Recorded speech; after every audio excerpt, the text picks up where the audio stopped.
Hello again everybody, welcome back to the channel. I hope you've had a good weekend so far. Today we're checking out the new Dominic Design Team, Philadelphia International Airport for Microsoft Flight Simulator. A new scenery released only a few days ago now, and in direct competition to one released by our rather sour friends, MK Studios. So this one's available by Sim Market. It's on flightsim.to as a payware product as well. And Dominic Design Team, of course, have made a lot of really nice sceneries in the past as well that we've enjoyed, like Doncaster Sheffield, in fact, being one of those. Zato, MPS Gaming, hello to you guys. Badger, Ian, good evening to you. Hergy, welcome. David, good morning. We're going to have a little look around over the next sort of 20-30 minutes, or maybe 15 minutes. And see what this scenery has to offer. And I'm interested to hear your thoughts, if you have got the MK Studios version, how this compares to it, because I've not seen that one myself. Our route today, flying southwest, real route, in the Boeing 737-800 across to Atlanta with the Microsoft Flight Simulator handcrafted Asobo Atlanta International Airport there. Good parking. If you're new to the channel, it's great to have you on board. Press like and subscribe throughout the day as well. And for, well, a limited time, there's 15 codes available. The code being Philly for our merchandise store, and it will get you 5% off your entire order. But there's only 15 codes available to use, so when they're all up, they're gone.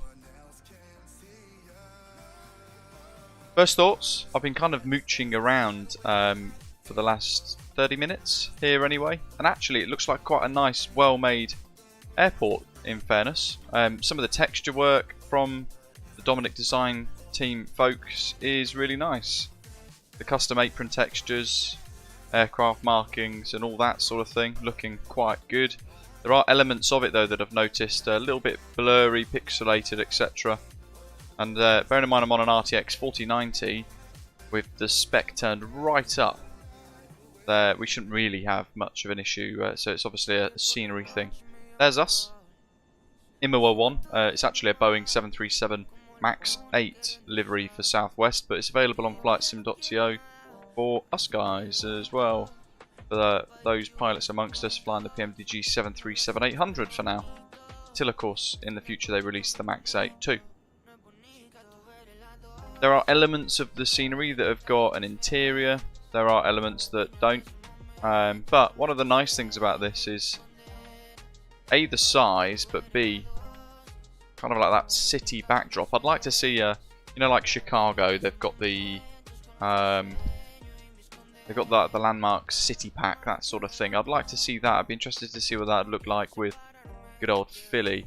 And they've gone to the effort of kind of terraforming a little bit off in the backdrop, just to give us a bit more of an immersive look, although it can look quite messy at times, and it does in some areas.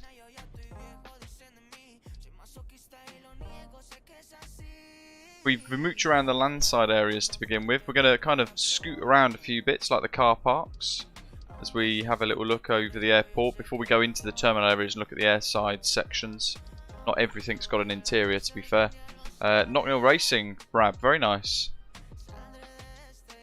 All the car rental facilities and all that sort of stuff are in there. And the car park from a distance looks good.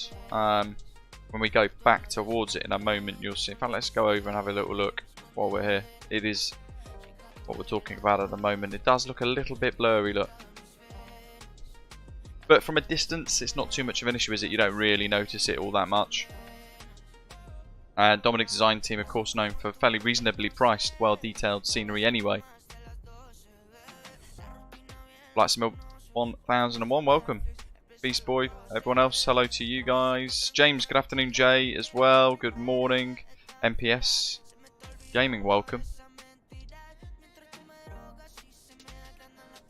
One of the things that I had noticed mooching around is that they'd made an effort to terraform the roads around the airport a little bit. There are elements of it, I get it's landside, and we don't really venture this far, but it is visible from areas of the apron, and it does look a little bit messy. But they have tried. They've tried to route some of the road traffic. You can see them moving around that sort of intersection there, whatever it's called, a freeway. And there is a nice little rail track, which I've noticed mooching about, which they've added in.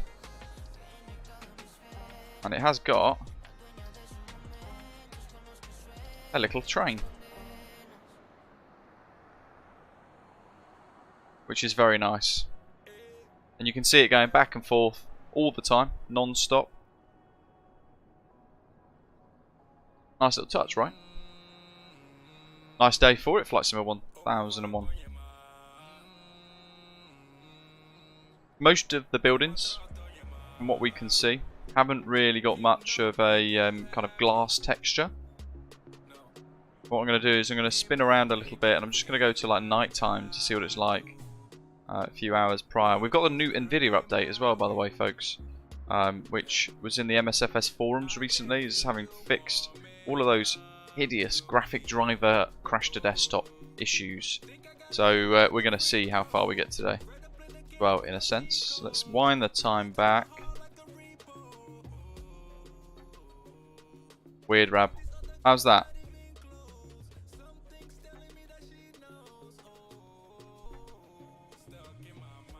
Look at that for a powerful sunrise. Very nice. What we want is the actual apron. There we go. Right, that'll do. Oh, Rab, you mean not the music on the stream, you mean the music at the race course, right? Because I've ended up just turning the music down. Apron's well lit. Tower looks fantastic, actually.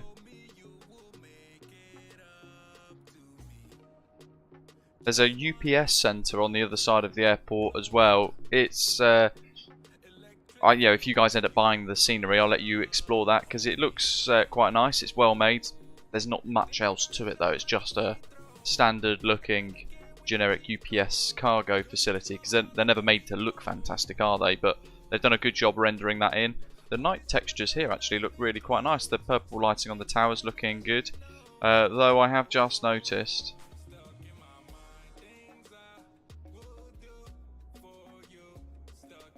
this. I really hate that sort of thing because it looks awful, doesn't it? Marriott Hotel as well, similar. They've kind of added the curtains in, look, but again, it just looks a bit weird. Certainly in 4K on my end. When they've then got like the tower illuminated here in this beautiful shade. But the backdrop's great, and Philadelphia, of course, really good location in the States. Nice short hops towards Boston, New York, that sort of thing. And then sort of 2.5, 3 hours down to Florida. Who's got the MK Studios scenery? I'm curious to know what that looks like in comparison. I tend to avoid those guys now because I don't want to pay for upgrades to scenery in the future.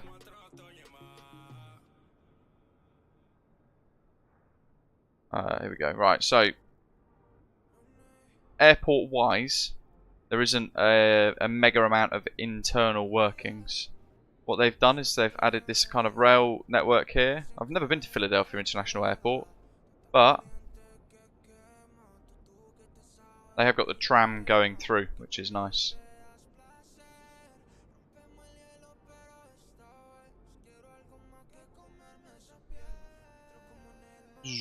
There it goes. But there's not much else. There's no interior.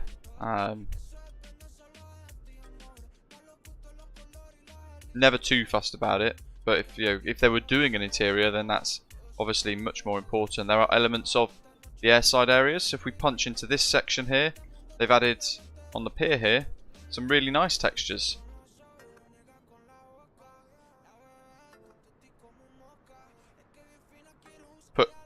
Animated passengers, really nice lighting and textures inside here.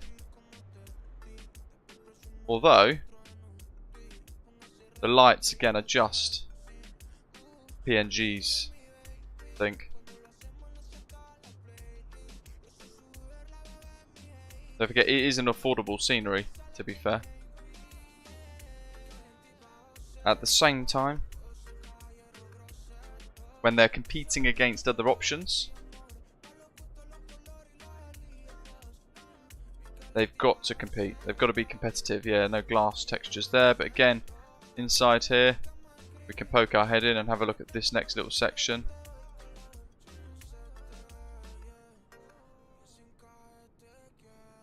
And the areas where they've actually put the glass textures in, yeah, the glass looks okay. It looks alright, doesn't it? Element of a kind of a weathered effect. But really nice and clear to look through.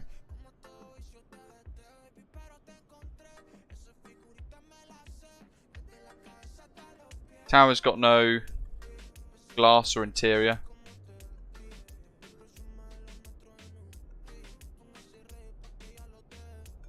And again, there are elements of it, so you know, this section here, I'm pretty sure that wouldn't be that pixelated in real life.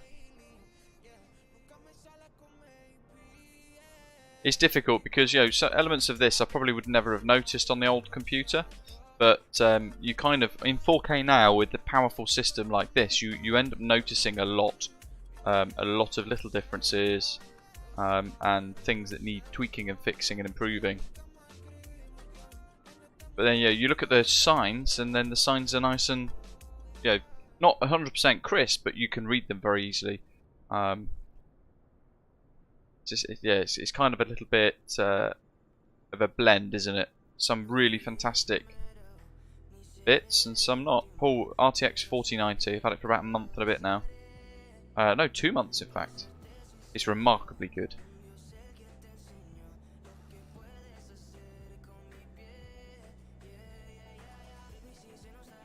No interior there.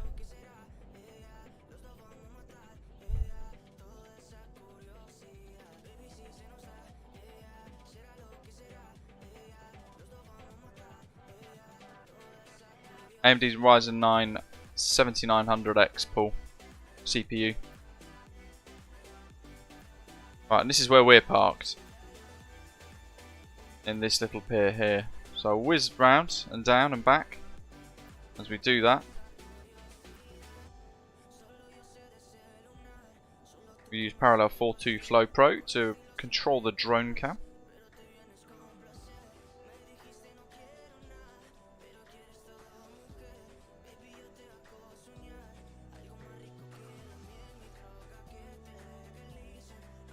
God, look at that. There's loads of flight options.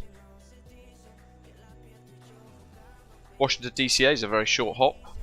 Be great fun that. As soon as you're up, you're thinking about coming back down again. Maddox, thank you very much. That's generous. Big old step, mind the step. And here we are. There's no GSX profile at the moment, so I'm not really bothering about doing a boarding loading process on GSX. Ah, that's the jetty for E13.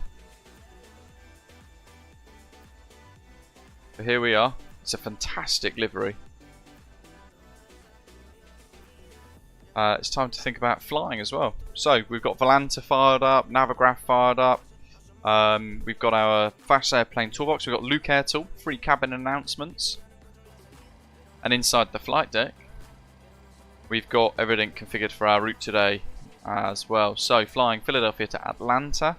Not flown into the Asoba handcrafted Atlanta, so I'm not actually sure what to expect, to be totally honest. But we'll see how we go. Southwest 2751. And we're expecting the Philly 2 departure on runway 09 left for takeoff. So if we go on Meta in the live chat, okay, Phil, we can see the current weather situation. And with our performance data today, about 68 tons gross weight at takeoff. We're looking at flat 5 for departure and a 24k D rate, giving us a V1 of 142 knots. 143 at rotate and 149 knots V2. Yeah, we discussed that, SJ. That was one of the first things that we mentioned on the stream.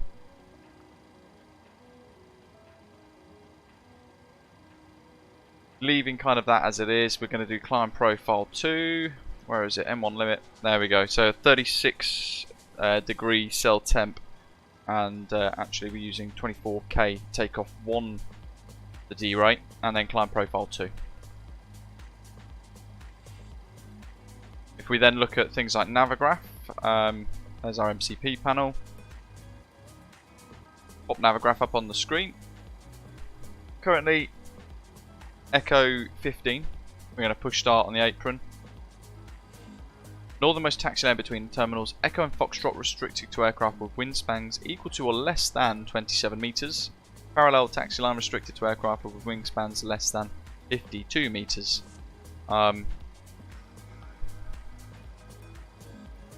Warnings there. Runway 27 left, 27 right, and 35 ship channel Delaware River. Max height of ships 58 metres. And then there's a runway 26 ship channel.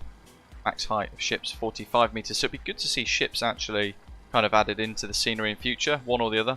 J for the performance calculations, look at VATS Airplane Toolbox, it's free.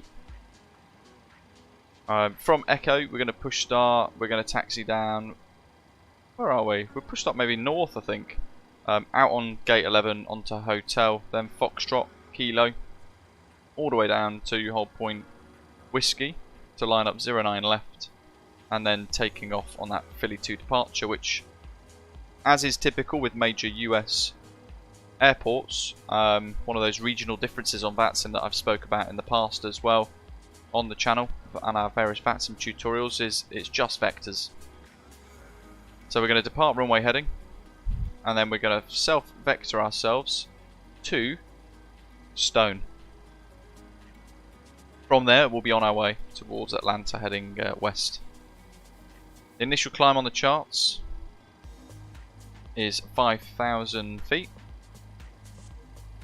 It shows their routing. Expect radar vectors to the first navigate or fix. Maintain 5,000 or assigned lower altitude.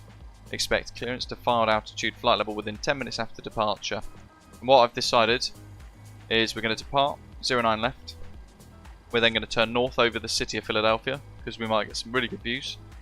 And then we're going to head westbound towards Medina. And you can see there from Medina there's a outbound radial of 240 degrees track to Stone. Probably about a mile or so. So I've tuned that in nav 2. And I've got that tuned in down the bottom on the comms box or the nav 2 box as well. And then heading southwest for about 2 hours down to Atlanta. And en route, certainly once we get towards cruise, we'll look at the arrival because we're flying the Aussie 1 on arrival, which, as you can see there in green, is absolutely massive for an arrival routing. So we'll chat about that as we get a little bit closer. Billy Towers online for departure ATIS. Thanks Maddox. Information Delta. Wind variable at 3. 10 statute miles, visibility, few cloud, 2,400, temperature 14 degrees Celsius, dew point 8 degrees Celsius, altimeter 3007. Departing runway 27/35 apparently. That changes it a little bit.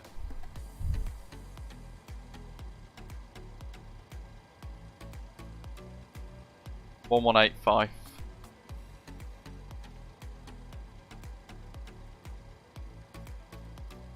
Set the park brake. Do a bit of multitasking.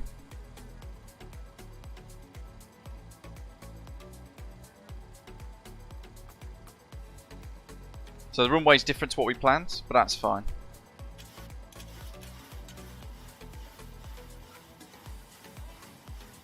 Yeah, I mean, I'm not fussed about EFB. We, as a community, more generally, seem to be really obsessed with something that doesn't make an aeroplane fly better.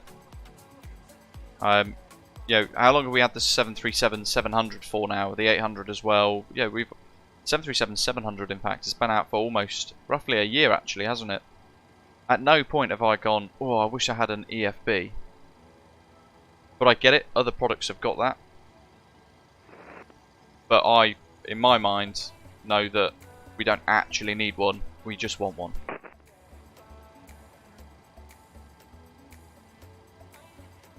Philadelphia Tower, good morning. Southwest 2751, gate Echo 15, 737-800 with Delta, request clearance to Atlanta. Southwest 2751, Philadelphia Tower, good morning. Clear to the Atlanta Airport, Philadelphia 2 departure. Radar vector stow in, that is filed. Maintain 5,000, expect flight level 360, 10 minutes after departure. Departure frequency offline, squawk 1054. Cleared Atlanta, Philadelphia 2 departure, routing via Stowen. Expect flight level 360, 10 minutes after departure. Initial climb 5,000 feet and squawk 1054, Southwest 2751. Southwest 2751, read back correct, advise ready to taxi, expect runway 27 left for departure. Walk advised but ready to taxi and 27 left, thanks. Southwest 2751. 27 left. Philadelphia Tower, good morning. Osprey 8. So we are going to go to the departure arrivals tab, change that to 27. Information Delta is aboard. 27 left. Execute. Osprey 8343. Now remove that takeoff speeds because of that as well on VATSIM main toolbox. I'm just going to rerun 27 left. Tailwind of 3 knots, so that now becomes a toga takeoff because it's a tailwind. So we're going flat 5. The Philadelphia 2 departure, vectors 2 stolen. M1 limit, takeoff 1. We'll go for climb 2. And that's it. Let them the rules. 150, 160, so we'll change that. Osprey 8343. Osprey 8343. And we also need to change our MCP panel. So 267 is now the departure heading. Round it goes. And I'm going to change one of our initial fixes just to assist us, because now, as you can see, we've switched. We're not going to head over the city around and then towards Medina. Here, while we're actually going to depart runway heading towards, well, between Wilmot and Medina. So I'm going to tune the Wilmington VOR, sorry, DuPont VOR 114.0, and then I'm going to tune the course 327 for the outbound radial there, because I know then 30 miles later, as we intercept that, we'll be at Stowen. Not really necessary, but I like to just do it anyway. It's one of those kind of additional little nav aids to help you. Certainly good to have as a backup as well, in case all of a sudden 140 something happens to LNAV or whatever and you can't where is it? 1054 1054. I'm going to pop that to TA only now anyway, just to save me a job. That's done, that's done, that's done. Courses are set, initial climb, speeds, auto brake RTO. Let's clear that for now, and we want after fuel pump on. Although we're going to push start, so I might as well put them all on for now. IRS lines, your dampers good, on, and voice recorders manually on. APU, start.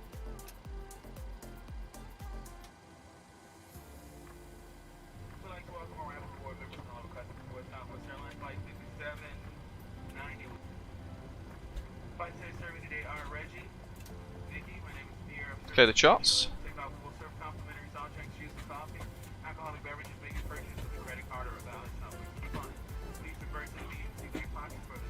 Do I use FS realistic? No. Certainly for airliner flying, I find it incredibly unrealistic, to be totally honest. So I've stopped using it. It was interesting when it first came out. It was very promising as well, but for general aviation flying, it's really good. Beyond that, it's not that great. Christ, who's that? Okay, whoever's trying to call in Philadelphia Tower, it's all static. It's unreadable. Oh. There's the APU power output. Southwest pay for auto propheat. Interesting. Packs are on auto, isolation valves open, APU. Bleed on. Pressure panel set. Let's get the GSX. There we go. Let's get pushback ready. And welcome, Southwest. Yeah, as we said, there's a GSX profile for the MK Studios version of Philadelphia Airport, but because this has only just been released, there isn't yet one available for this one. There's Stowen. Nice and easy. I actually might leave it on that 40-mile radius there, because then I can just track towards Stowen after departure. Gives us one less thing to think about. That's all set, that's all good. Bar brake is on. Let's remove the wheel chocks. I assume, Maddox, this is, if you're still watching, Departure checks completed. Bypass pin inserted. I assume this is pushed back at your discretion, right? You said advise ready to taxi. Philadelphia Tower, good morning. Osprey 598, stand gate Echo 9. Aircraft type Boeing 737. Jafet says he's bought the Orbex version. That's the MK Studios one, right? And you're saying it's not that great. Interesting. Probably because they're going to build a version 2 and charge people for it. 598 Philadelphia Tower, good morning, cleared to the Atlanta Still not angry about what they did to Dublin. Radar vector stow in, that is filed. Maintain 5,000, expect flight level 340, 10 minutes after departure. Departure frequency offline, squawk 3330. Let's see, grab a little screen grab. Clear to Atlanta, departure Philadelphia, Stowen. Yeah, parallel 42 Flow Pro. Feet, I think I'm going to have to do a video on it because I get asked every day. Nose left, tail right, nose right, isn't it? 598, just want to confirm that was the Philadelphia 2 departure. Radar vector stow in. Philadelphia 2, Stowen. Left and right. Departure. All engines clear. Start at will. We're using default GSX, so I hope this is fine. Get rid of the music. Bleeds off. Sorry, the pack's off. Mission mode ground. And start. Alright. Exactly. That's pretty much how I sum up version. Well, that's how I sum up MK Studios now. My trust in them is well and truly blown. Every time they release a version 1 now, you just think, right, brilliant. So this is the half-baked version 2 that you're going to charge me for later on, right? And we as a community should resist that more because they're just taking the piss out of all of us. Dublin is an infuriating example of that. Philadelphia Tower, good morning. Delta 1770 is at Echo 10 with information Delta requesting IFR clearance to Atlanta Hartsfield. Delta 1770 Philadelphia Tower, good morning, cleared to the Atlanta Airport. Philadelphia. Right, short taxi, so we're going to start the safety demonstration as well. 5,000, expect flight level 380, 10 minutes With after this departure. is the crazy announcement. Frequency offline, squawk 2362. Cleared to Atlanta, as filed via Philadelphia 2, vectors to Stowen, 5,000 initial, 380, 10 minutes after departure, walking 2362, Delta 1770. Delta 1770, read back correct, advise ready taxi, expect runway 27 left. Expecting runway 27 left, will advise ready taxi, Delta 27. On pitch to ground. We have a good engine start. You can disconnect. By the way, this has got a little bit of an interior. They've tried to match the Max 8 that this is actually painted on in real life because it's got that snazzy special cabin roof. It's a cracking little livery. Osprey 2472, Philadelphia Tower, good morning to you as well. Clear to the Atlanta Airport, Philadelphia 2 departure. Great carpet texture. That is filed. Maintain 5,000, expect flight level 340. Flat 5, auto brake RTO. Departure frequency offline, squawks 2742. As you know, it's a no smoking, no whining, no... Clear to Atlanta is followed by the Philly 2 departure, vectors for Stowen, initial altitude 5,000, expecting flight level 340 1 and 2. after departure, and squawk 2742 for Osprey 2472. Running the power, that's all good. 2472, read back correct, advise ready taxi. Bopeat's on. Can't really see the yaw damper and stuff to make sure I haven't got any more failures and things, but that's all looking good. Gone in 60 seconds. And the flight attendant serving you for Left is clear. Right is clear. Reset fans on automatic, APU bleed off, engine bleeds 1 and 2 on, packs left and right on automatic, isolation valve automatic, pressure panel is set again and checked, hydraulics all set, checked, and icing as required. APU gens are off, Gen 1 and 2 are connected, engine ignition mode starts to continuous, and APU off.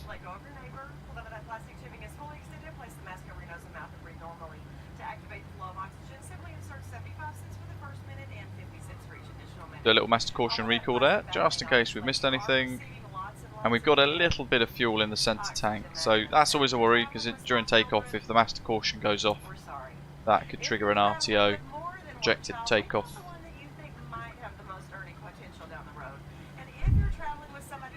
Now they get greedy, SJ, that's what they do now, not drop the ball as such. Flying Panda, welcome. Fly Tampa, Las Vegas is fantastic. James, welcome, good morning. New boy, it can hurt the frame rate, yes. Which is why some actually avoid doing them. Have they gone already? Yeah, they have, my god. That was quick. Tower Southwest 2751, request taxi. Southwest 2751, runway 27 left, taxi via Foxtrot, Sierra, cross runway 27 right at Foxtrot. A taxi, runway 27 left via Foxtrot, Sierra, Foxtrot, cross 27 right, Southwest 2751. And Osprey 8643. 560 kilos of fuel. Oh yeah, that's one of the things we want to do as well. Give the good old rudder pedals a wiggle, because Microsoft Flight Simulator doesn't understand. Kilo, November Sierra, cross 27 right at November. Osprey. And we'll do some control surface checks as well. Full right, back to neutral, full left. Simlink's not working again, how weird. There seems to be this thing now with Navigraph Simlink that it's not, even though it's set to auto start with the sim,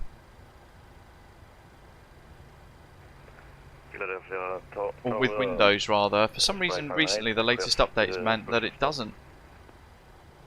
Osprey 598, Ram 5 control device ready to taxi. Yeah, Andy, Okay, yeah, you certainly can. I'm just using a little bit of fuel in the middle because at the minute it's using the centre tanks, so that way it prevents anything getting imbalanced. Get out the way, crazy catering guy. Echo 5.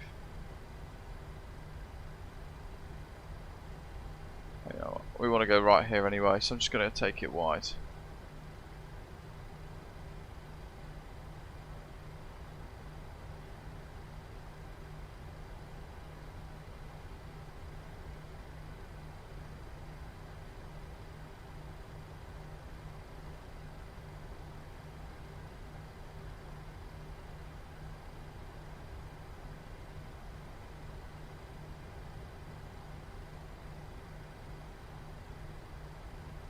Probably put the old taxi lights on.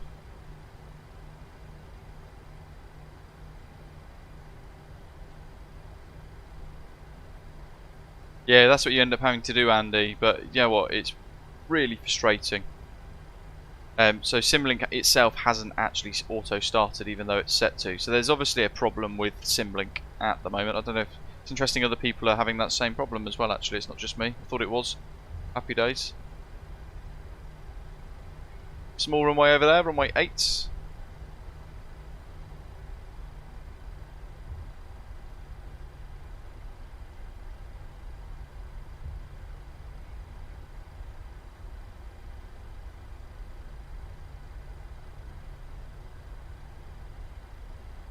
Asa, it's 2 hours once we're airborne.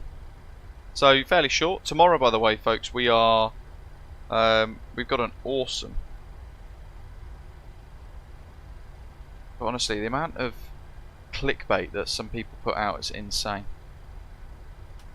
I get ever so slightly triggered by it. I don't know why. I don't want strobe lights yet. In fact, we're not yet crossing. Looked like we were.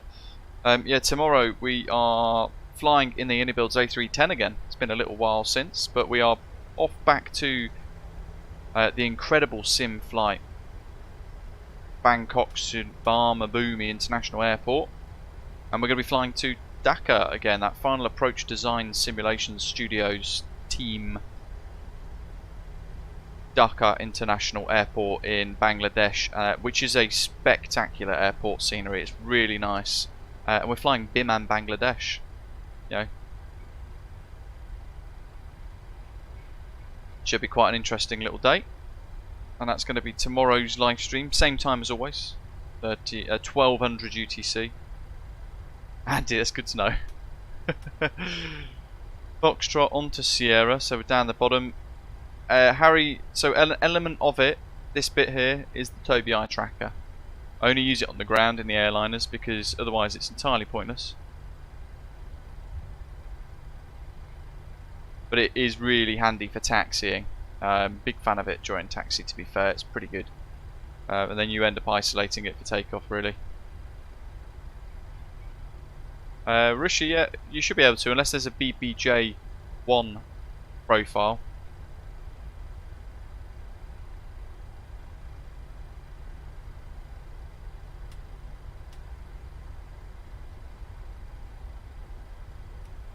Do TAR, right? Southwest 2751, fly heading 245, wind 0.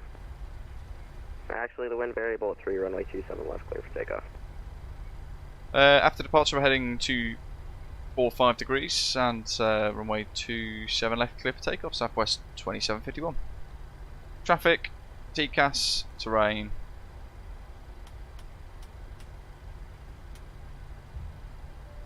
Lights and signs.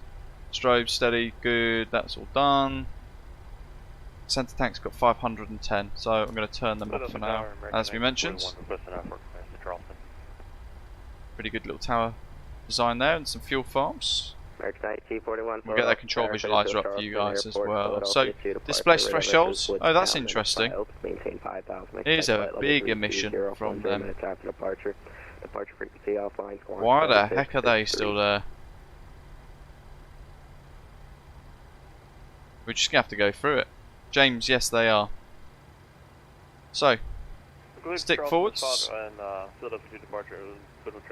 God, you know what, that's so frustrating that that's doing that. Awesome livery. That runway issue there with the things in the way has actually ruined it for me a bit there anyway. And there's a taxiway sign right there as well. What the heck? Osprey 8343 heavy, runway 27 left on a buoy. Insane. Line up runway 27 left, Osprey 8343. Cool. Stick forwards anyway. 50% and toga. Oh, hello. Philadelphia Tower, Delta 1770, right taxi. Delta 1770, runway 27 left taxi via Kilo 3, Mike Sierra, cross runway 27. Heading select mode. Taxi runway 27 left via Kilo 3, Mike Sierra, cross runway. Oh, okay, interesting. Right. We're just going to have to play manual flight for a moment. Toga. Doors. We'll ignore it. That's a known bug. What the hell? They need to update that. That is not acceptable. Toga departure, it seems overkill, but it's a 3-knot tailwind, so you end up using that anyway, Toga. Philly Tower, Express 2472 is ready for taxi. Positive rate of climb. Gear up. 2472, squawk 2742. There we go. Look at that backdrop. Selling into the climb. Keeping an eye. And we'll swing a left. With a little bit of manual flight as well. Southwest 2751, frequency change approved. Thanks for flying out. Have a safe flight. Frequency change approved. Thanks to the ATC. Have a good day. Southwest 2751. Bye. Philadelphia Tower, 599, I have to cancel the flight. Some software will push back. SMDA engage. Have a nice day. VNAV select. Okay, see you. Osprey 2472, runway 27 left taxi, Kilo 3, Mike Sierra, cross runway 27 right at Mike. 4070's had varying reviews, to be honest. That's all good, that's all set, there's keep an eye on the pressure panel. Osprey 8343, heavy fighting 245, wind variable 3, runway 27. So that's because we're being routed towards Heading that VOR runway EQO, but now we're going to vector towards Stowen. Osprey 8343. We'll change to Unicom now. We're going to go legs, stowen, overwrite, execute, LNAV, engage. And we will keep her climbing. 360. Yeah, the 4000 series GPUs that have got the TI tag on them apparently have been getting absolutely slated in reviews, which is a bit of a shame. Where's that Philly stadium? Might have been the other way actually, to be fair.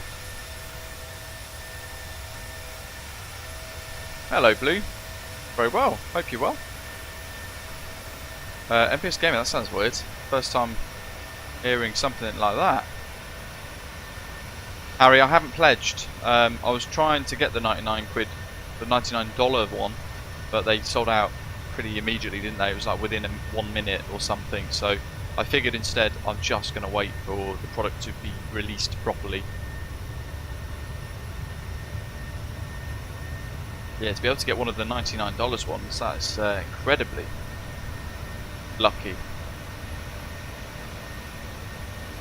Magic says the 4070 Ti and Super will have an 18 or 16 gig VRAM apparently. So this one here, the 4090 that I've got, has got a 24 gigabyte VRAM, and on occasion it has used a fair bit of it. But I am running it in 4K on a 4K screen on my end, so it depends on what your spec is going to be overall at the end of it all.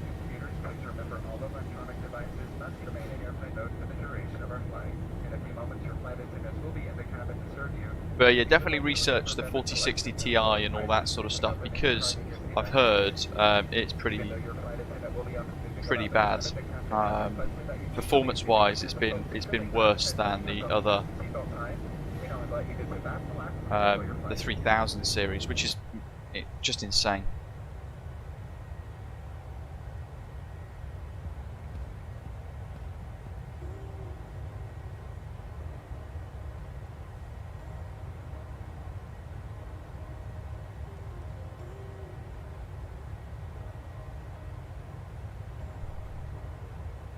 MPS, have you checked your chocks are removed? Because otherwise it will just keep saying release parking brake. It might just be your chocks inside the PMDG FMS. Every time I get that error, or GSX refuses to push back, it's because I've forgotten to do that. That looks like we're leveling off at 10,000, so back in the flight deck. Turn those off. Release the punters. That's the one we want. Cracking livery. There's lots of liveries for Southwest on flightsim.to. We've had an eye tracker for Toby eye tracker now for I think about a year, perhaps, maybe 9 months. Toby eye tracker 5. It's pretty good. But again, I only really use it on the ground because in an airliner, it could be a little bit of a pain in the backside in the flight deck. So for example, like I'm sitting dead still at the moment. Let me just make sure I am sitting dead still. Right. And then I'm going to activate my Toby eye tracker.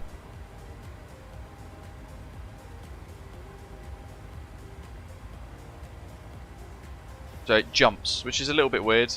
I do like the lean function, though I need to still tweak the lean to make it lean a bit better. But say for example I want to look at the landing lights, right? There we go. And then just as I'm trying to click in with the mouse, I'm literally still moving. I'm keeping my head still and I'm keeping my eyes fixated on those landing light signs, and I'm trying to just hold the cursor on it, and I'm like, where is it going?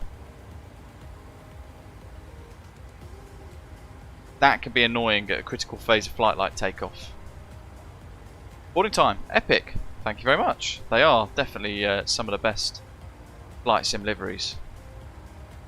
Great work by Demo Designs, Paddy, and Tapsy as well, painting all the various different designs. Zato as well. Well, yeah, it's not meant to be like that though, Blue. That's the thing. It's meant to. You're meant to be able to look there and then fixate on it and be able to operate it, but alas, it's a bit difficult. Might just be a sensitivity thing, but yeah, it's the same as track IR, effectively. I've tweaked the settings a number of times, so I just can't get ahead of it, to be fair. Cool, thanks. Here's that spectacular ImuaOne livery. It's, as we mentioned a couple of times now, because I know it does trigger people who like the super accuracy of flight sim sometimes, and not the flexibility of being able to fly what you want and how you want. This is a paint scheme in real life that's on a 737 MAX 8 for Southwest, not 737-800. It is in the stream description as well, written in plain English, just in case. But it looks fantastic, really, really good. There's another one, isn't there? There's like a light blue kind of patterned one, which looks stunning. But I haven't found it on flightsim.to yet. That's one I'd like to blast around in. I noticed Freedom 1. That's had an update too. Yeah, a lot of the kind of special edition liveries of Southwest, I suppose you could call them, are on flightsim.to, painted to a very good standard. And yeah, pretty much. So it begins a countdown. So if you're flying above 10,000 feet and your landing lights are still on, or something like, yeah, you'd spend too long before you go to standard pressure, then it will penalise you. But there is a buffer to give you chance, because they appreciate you might be busy doing other bits in the flight deck and all that sort of stuff. I'm actually just going to leave the 360 in the centre tanks and leave them off.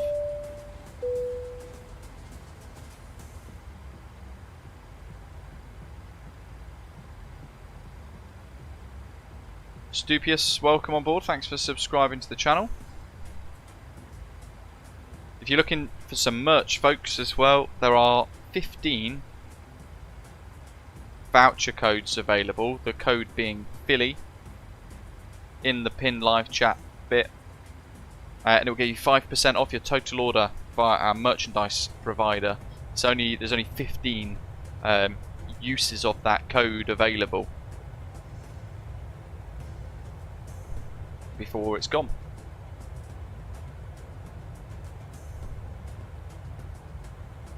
SJ, the problem is with a 4000 series GPU, you're going to need an entirely new computer most likely. So it's not just about buying the GPU, you have to buy the components around it that are supportive of it and compatible with it, which is where it becomes nigh on impossible / expensive to just upgrade the GPU. You're going to have to realistically get a new computer, and they're not cheap, obviously. Yeah, it does, doesn't it, Automator? It looks quite matte. Let's go in close and have a little look at some of the detail. Look at that. I mean, the liveries that you get for Southwest, the way they're done in the flight sim world, at least in MSFS, are just insane. Look at the detail. Like, down to the rivets.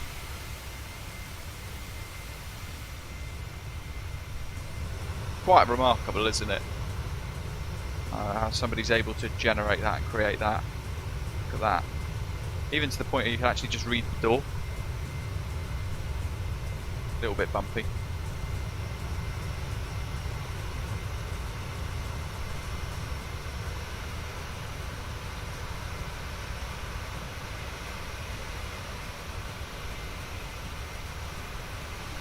Got any contrails yet?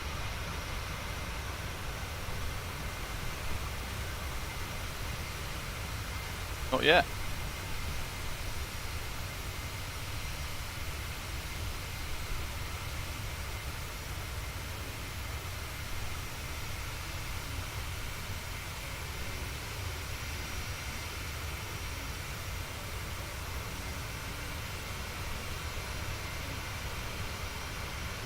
Should be too much longer for the PMDG 777, to be honest. I'm really looking forward to that.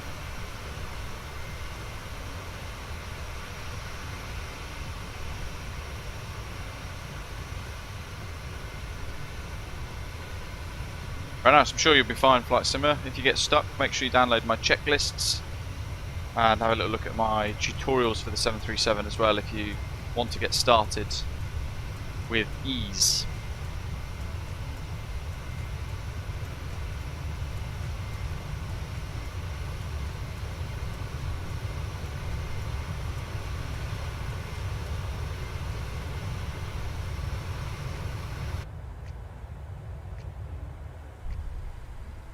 Ah, MPS Gaming, no worries. Andy, yeah, I'm moving it. WASD keys, doing like sideways, lateral, RF for up, down, and then the numpad for rotating and all that sort of stuff.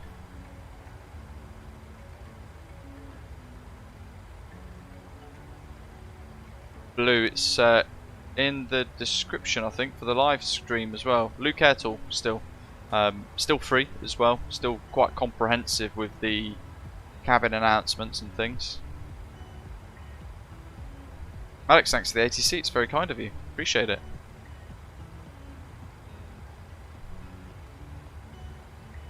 Jack, what advice? Sorry, he said if you can give me some advice, but I can't see the question. I'm scrolling up the chat. I can't see the question.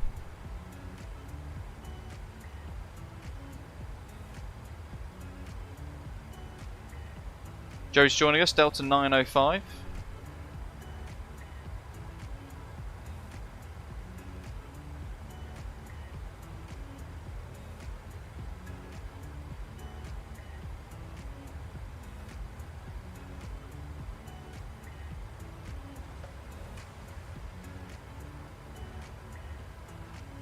Let's see how we're getting on Valanta.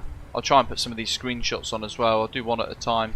No doubt they'll just bounce back though, as they tend to do every single time I upload on Valanta. Where are we? There we are, just over Maryland. Passing the EMI VOR in a moment at Peach Brandy Village and Deep Valley. Very nice. We've got Zato behind, who's repainting a 777 on P3D now for Osprey. Creating our first ever Osprey 777s. He said you're going to be excited to see the reveal / sneak peek, but there it is. I've just blown the cover. Hey, it looks great, doesn't it? Though on the 777, a little bit of a waviness to that red line arcing underneath the belly, but looks fantastic on the 777. That's a bit of a prototype livery at the moment. Looking good. Ian, Osprey 2472. Represent. And then Gatorhawk, Delta 1770.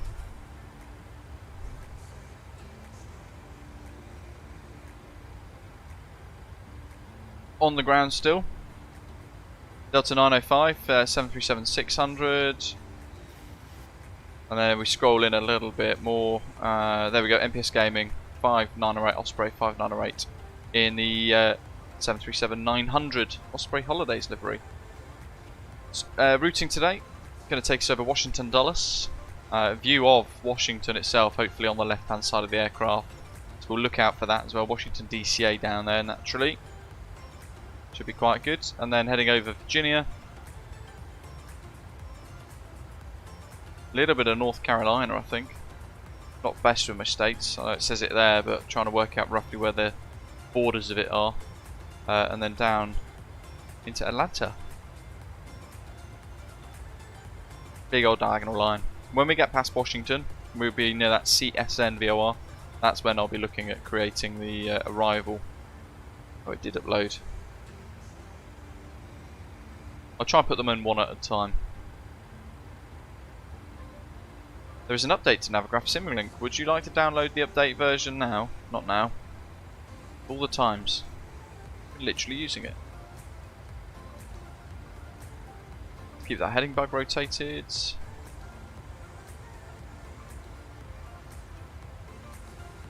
Screenshot upload failed. Of course it did. Let's just try and put them all in. And Valanta's froze. There we go. I'll keep plugging away at that.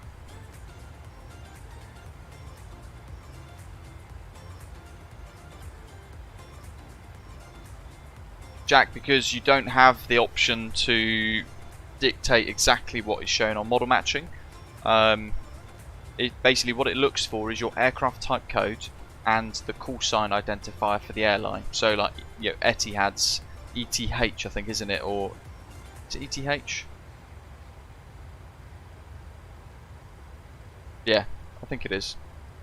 But so basically it looks at the aircraft type code that you're using, say B78X for the 787-10, and then it looks for the airline that you are flying as well. In that case, you're flying Etihad, so you would use ETH as part of your flight number, and then letters and numbers and things after for your call sign. But it doesn't know what specific livery you're using, because there's no way for it to tell that. So instead, what it does, or ETD, there we go. ETD, one of them, isn't it? Yeah, it's night shift rain. Yeah, ETD. So if your call sign was ETD123 and you were in a 787-10 using that Etihad Man City 787 livery, all VATSIM would be able to tell the model matching rule sets is that you are flying Etihad in a 787-10, and then it would look for a livery most suited to it. So the Man City livery is probably one of those, but it will have maybe an option of 4 or 5, with the original livery being the primary one, and it would basically work through and pick one to display for everybody else. So they would still see you as Etihad, and they would still see you in the closest match possible to the aircraft you're flying, but it won't be exact to the livery you're necessarily using.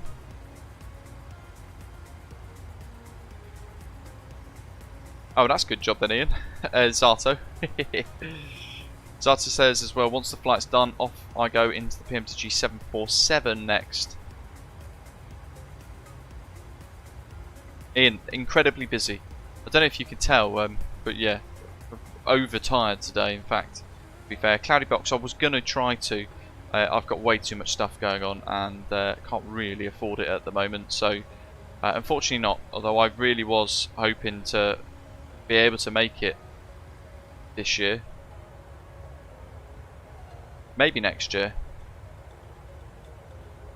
Yeah, Jack, that's it. It's more than likely going to be a standard Etihad livery, but it might be, there's like a very slim chance, it might be the Greenliner livery, and there's a very slim chance it might be the Man City livery.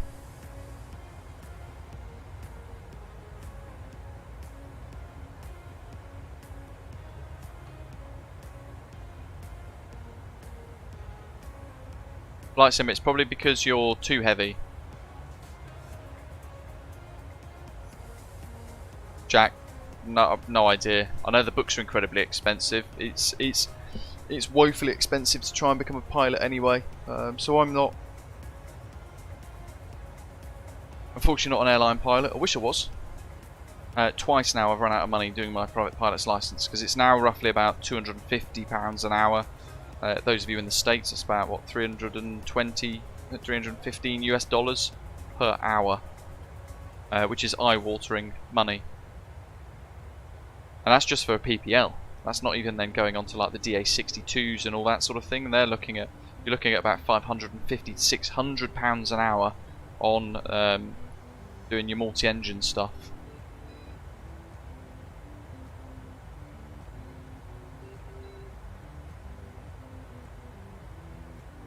Yeah, you know, the industry moans that they don't have enough pilots, but it's still an exclusive rich person's game. So until they actually lower the barriers and allow people like us, regular folk, to actually be able to afford the training, then it's not going to happen, is it? And they're going to always have a pilot shortage. That in itself is good in a sense for things like pay and benefits, because they need to retain the pilots they have. So those pilots naturally should be paid slightly more. But yeah, the struggle to become a pilot indeed, SJ. That's pretty much 80% of it, Rishi, isn't it? Dark Fury, welcome. Hope you're well.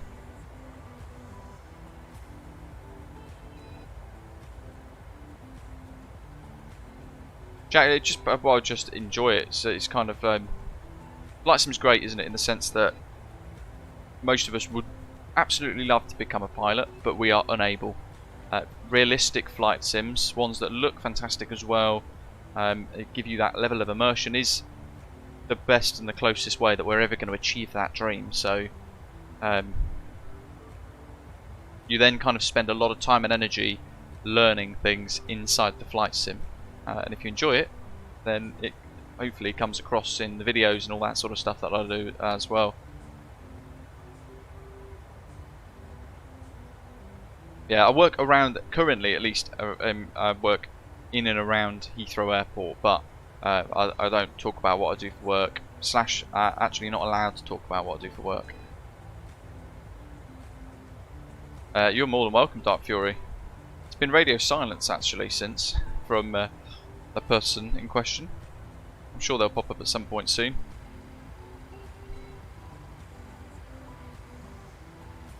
CSN, right.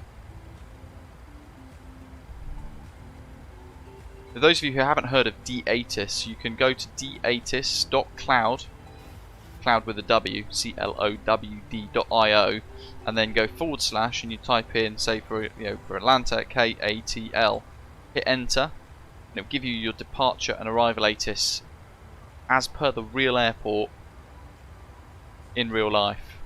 So currently Atlanta is operating on arrival information Foxtrot 1252 Zulu, winds 100 degrees at 8 knots, 10 statute mile visibility, broken cloud at 10,000 and at 14,000 and at 25,000 feet. Temperatures 21 degrees Celsius, dew point 16 degrees Celsius, and the altimeter 29091.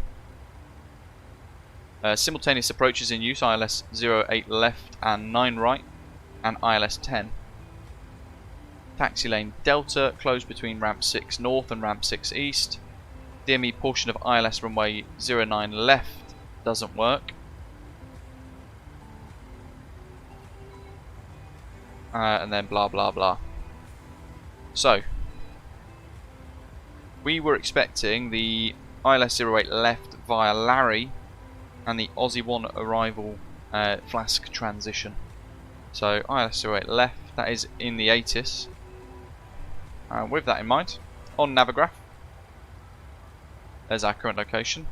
We're almost at Flask as well into the Starlet. We're zooming along. So we're going to do 33 approaches available, and we want to find 08 left ILS via Larry. There we go. Bingo. And that's the arrival. So heading all the way down this absolutely mega Aussie arrival with the Flask en route transition there. So top of descent's probably going to be in here somewhere. Even though we'll be in the Star, we're likely to still be at cruise. So a lot of these massive American airports have got these vast stars. But there's Aussie. Expect landing east. Expect to cross 14,000 feet, which is us in this instance, because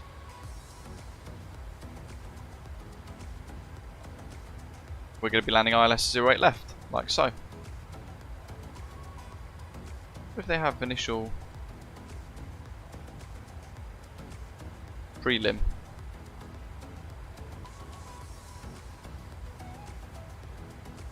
ILS 08 left.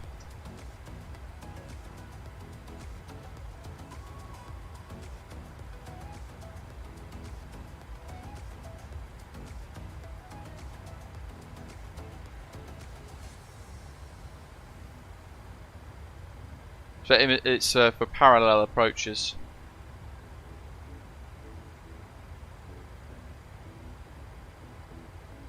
All good. We'll keep it simple anyway. So we're going to go in via Aussie. From Aussie, continuing on the charts, 14,000 feet down to Harry, and then we're going to go 216 degrees to Killer. Gas, cloud, come through Trape, Snave. From Snave, we've got, or Sneeve, we've got vectors to the approach. So turning then Sneeve, where are we? To Larry. There we go. And then inbound, 22-mile long final, if you like, from 5,000 feet, intercepting that glide slope for the ILS. Inbound course 095, ILS DME, and the frequency is 109.3. The minimums for us. What are we going to do? Yeah, we'll stick it with Cat 1. I'll try and hand fly most of it again on that final approach. 12:15 will do us. Jack, thanks, buddy.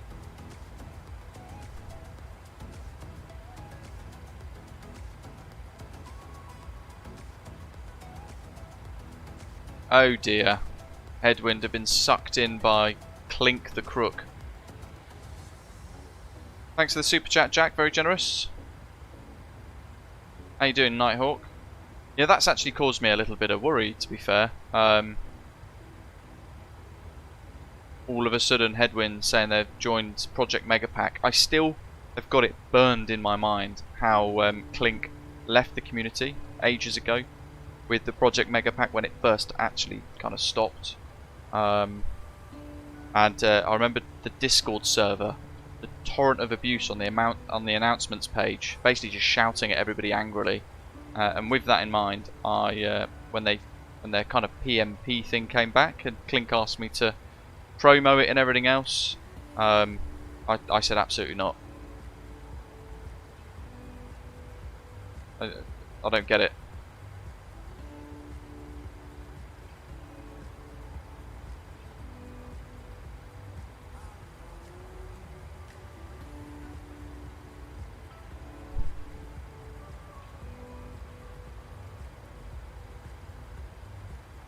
I think, is it a good thing? I feel like it's not a good thing. Headwind joining Project Megapack to work on the A330 CEO, and then them cancelling the A321. It just sort of sent alarm bells off. I feel like I want to contact Headwind and be like, what is the actual reason for this? Because it's not going to end well.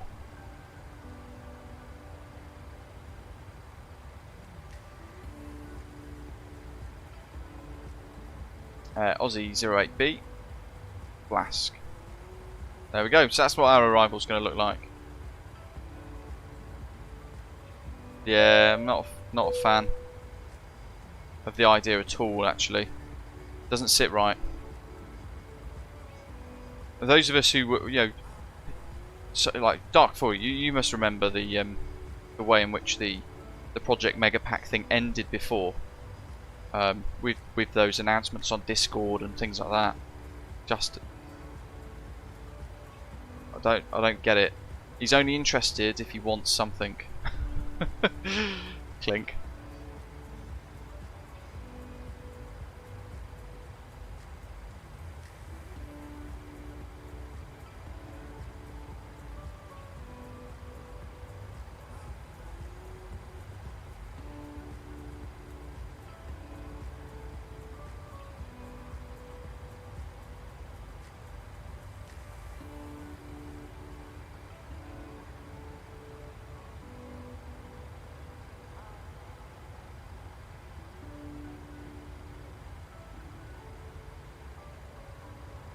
Yeah, exactly. It game grinded to a halt, Ian, but it was they all started to fight with each other because Clink wanted the ultimate power with the time behind Project Megapack effectively, and then everything else that he was involved in, he wanted to absorb it into Project Megapack because he alone was kind of making a lot of money from it. The others then kind of started to fragment and break off and challenge it, but instead what happened was he just put a torrent of abuse all over Discord, having a go at people basically and venting somewhat, but it was incredibly messy. And welcome.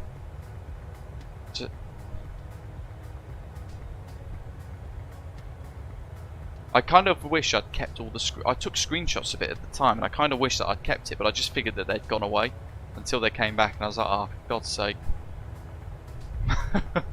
Now I wish I'd kept the screenshots, because then I could just be like, look, this is what was said before.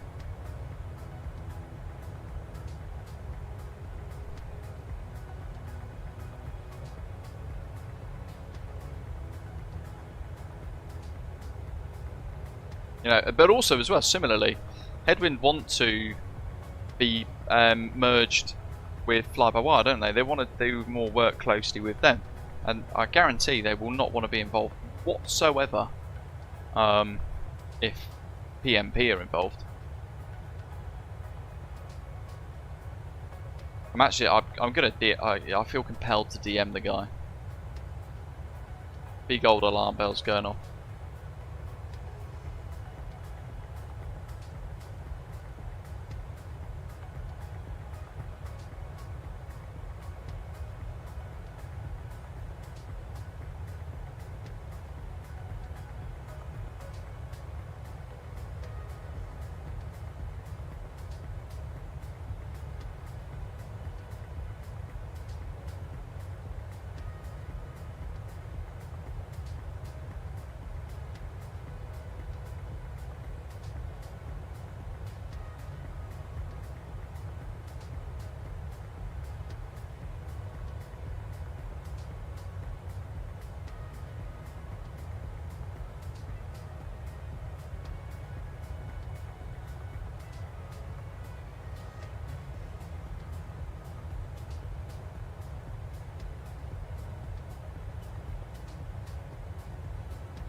Bingo. Right, there we go. I've actually just DM'd him because it's just bizarre. Oh, there we go. Yeah, money. Interesting.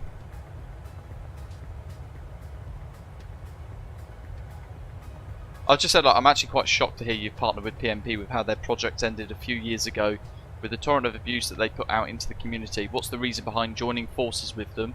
Because it sent alarm bells off for a few people, including myself, who remember PMP from before, and a leopard doesn't change his spots. No, music hasn't been muted. You should be able to hear it. The FS Lab's finally coming to MSFS, aren't they? They're actually beginning to generate work and stuff for that. Doc, hello buddy, welcome, welcome. I can't remember if I'd said hello to you, but I think I might have missed you by accident there.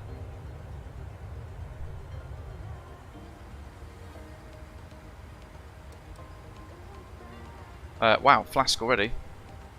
Crikey. We'll go forecast, load,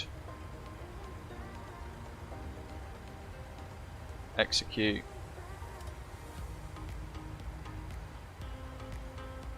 We'll do Atlanta's meta in the live chat as well.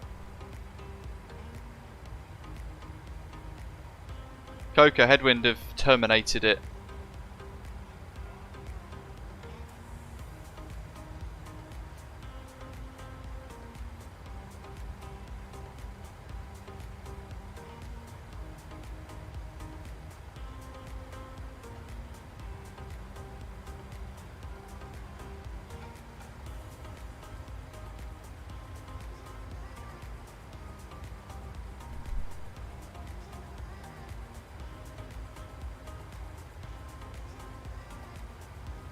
Exactly, but they're not a very respected developer, that's for sure, anymore. 290901. Flight level 180, it's nice and easy in the States because that's the transition level and the altitude all the time. Sneeve at 7, Larry at 5000, Judge at 5000, yes. Top descent's usually pretty bang on here. Blask at 60 or so miles. But you can see, as we mentioned a moment ago, we were talking about how far into the star we're going to fly, still at cruise altitude before we hit descent. Yeah, there is that Nighthawk, but bearing in mind there's an Aerosoft A330-300 imminent. It's all just a bit weird on timing, isn't it? I don't get it. Really don't get it. I don't know, many alarm bells have gone off now. I'm surprised. I'd not heard about it, to be fair, until Nighthawk mentioned it in the chat a moment ago. Hey look, there's Zato. Ew. Ah, it's the Tapsy Dreamliner paint. It's all pink from a distance. Which is annoying, because I can't actually get a screenshot that looks good now without it being illuminated in pink. Unless maybe I get creative somewhat.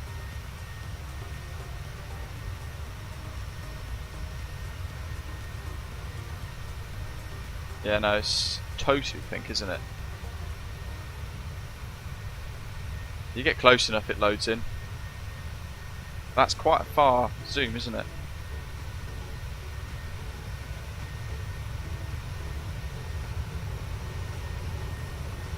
Shit, I remember when Project Megapack first came out, and everybody was so hyped for it. When having all of those liveries in one place was remarkably good, very, very useful indeed. But it just went really horrible.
Revan says, to make it clear, we're not using the old Project Megapack stuff for the new CEO model we are working on. The fuselage will be completed from complete from the A330neo.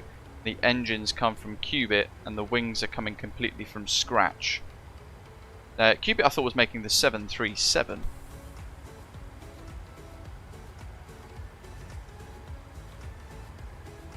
Oh, I feel interesting. You see, I did because of the abuse, but I don't know if the announcements and things would still be on there. Be interesting to go back actually and see it all, wouldn't it? Just fine. I find it that's really surprised me that has today. That's a bit of news that I would not have expected at all.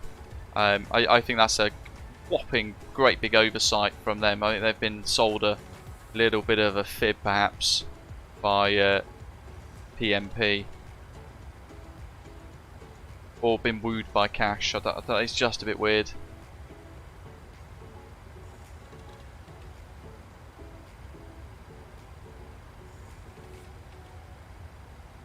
I mean, what's probably going to result in this now as well is Aerosoft are probably going to ever so slightly speed up the yeah, I think it's going to ever so slightly speed up the release of the Aerosoft A330 perhaps. Qubit was doing the A321. Yeah, he was, but there was Qubit's got his own server, hasn't he? And he was doing a 737 for a little while. I think I'm still in it. Let me find out. Qubit simulation 737-800. There we go. Announcements. Lately, you may have noticed that I've not been able to post anything about the 737-8 or the other projects due to different reasons I will be exposing here.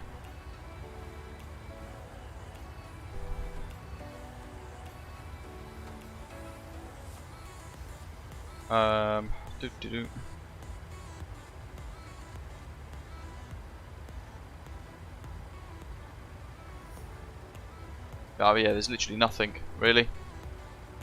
6,000 people in the server, but February was the last one. Well, no, 11th of March, 11th of May, sorry, at 1838. Model update soon for the 738. So he's working on a 737-800. He's working on now on an A330, and was working on a few other bits.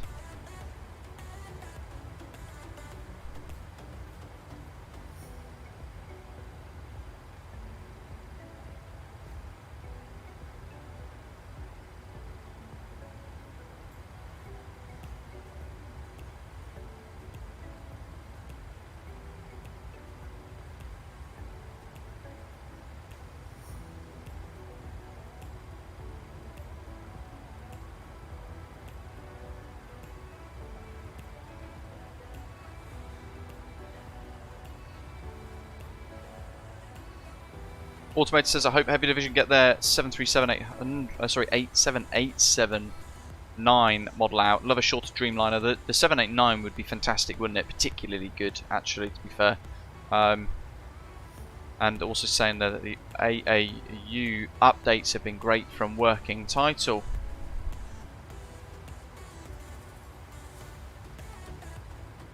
Yeah, I keep hearing a lot of the updates have been incredibly positive from the AAU 2 beta. But I'm still not on it because being on the Microsoft Store version, it means that you have to then uninstall the sim and reinstall it to get off the beta when it's available for general release. And that's just too much of a headache, realistically. So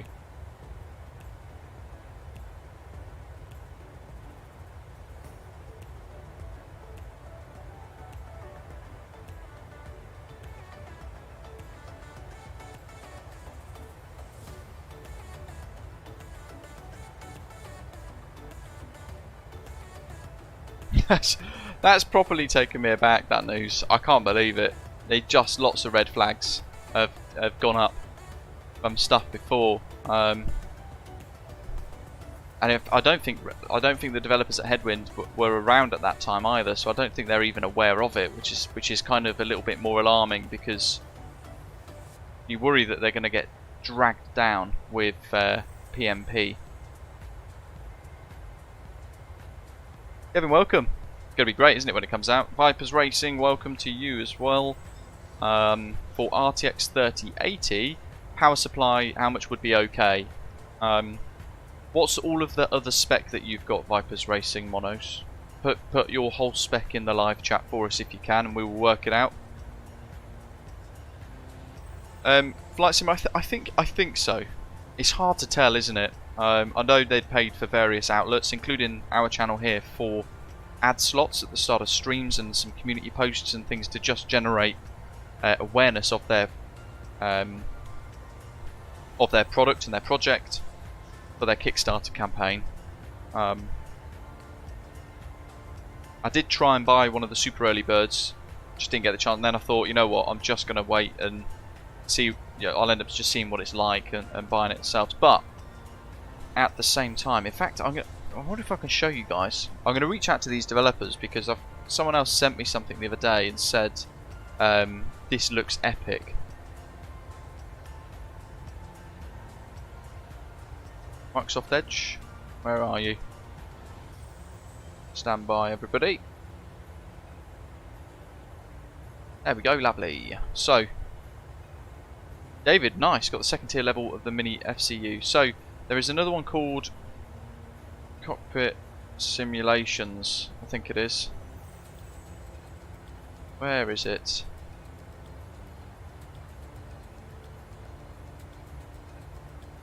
.737 CDU. Here it is. Look at that. Cockpit Masters 737X CDU. It's old, it's 1st of May 2021, launching on their official website.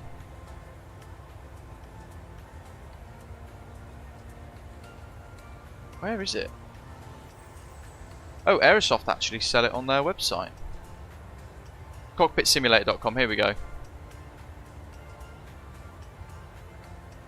Looks pretty cool, doesn't it? So all the buttons are actually realistic, true to the same as the aircraft in real life.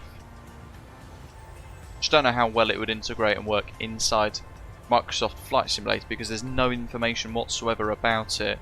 But that looks really cool. That kind of popped up on my radar the other day, and I thought it looks pretty neat. To be fair, you get a little stand for it to go on as well.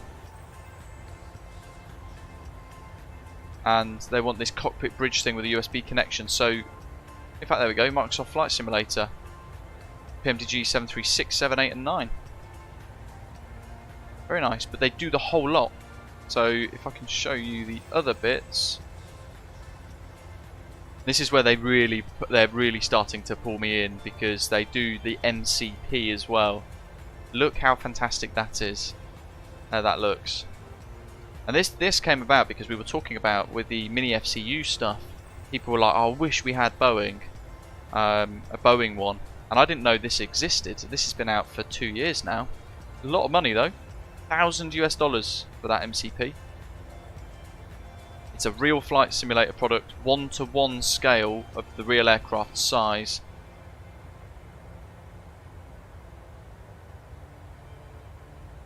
Pretty insane, isn't it? So you could get the MCP, you could get the CDU, and the EFIS as well.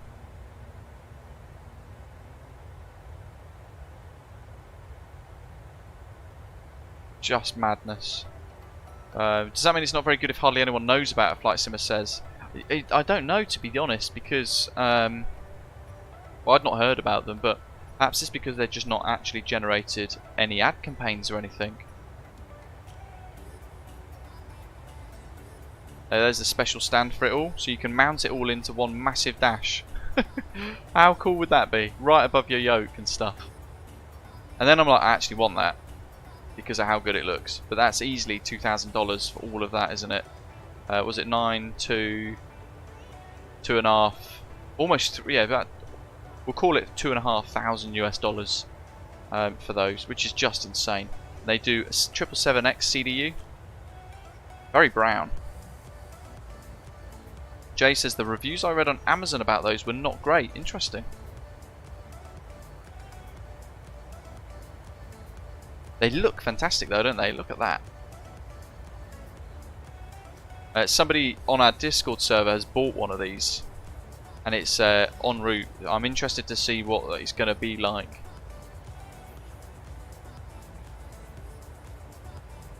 But yeah, something very, very different indeed.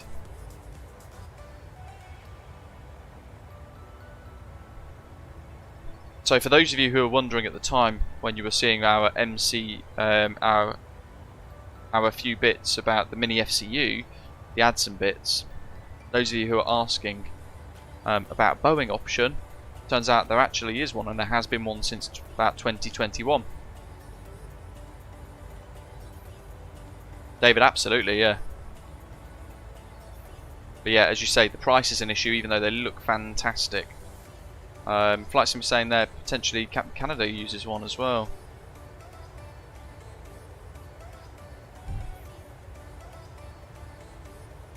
I think that's an element of it, Tenured Amoeba, isn't it? Because the cost is so high that, you know, most haven't actually purchased something that drastic. I mean, that's next level stuff, isn't it? That's a huge investment in hardware for Flight Sim, especially when computers these days now are costing so much. Zarto's still blasting away. We'll have a look on Volanta actually. I wonder if he captures us in screenshots. Still failing some of these screenshots going uploaded as well. Still only the one. Badgers up ahead.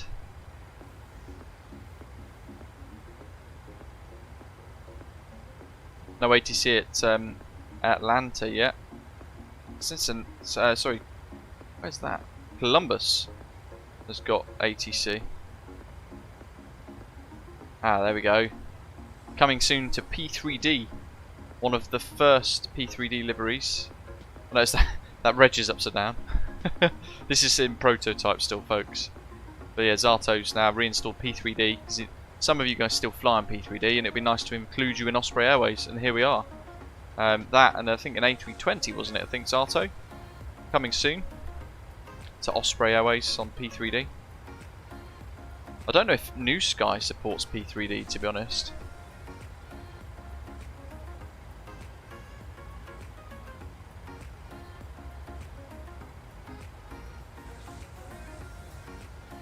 .747 and the 737 Zarto, nice, thanks. Flight set, that's interesting, yeah.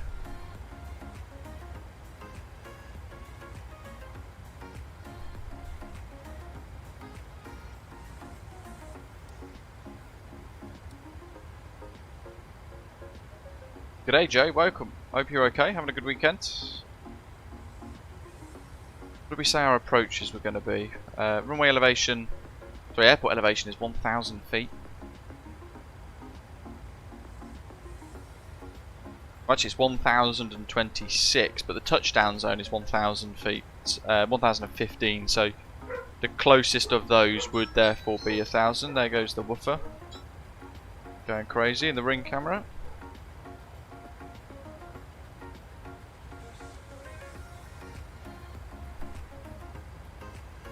Madness. Alright, there we go. Minimums, we're going to try and sort of hand fly the last little element of it. So 12:15. What's the Cat 2 minimums actually? 100 or 105. Let's just do that. Oh no, we'll do 200. We'll do 105. We'll do, yeah, we'll configure for the Cat 2. I want that out actually, 105.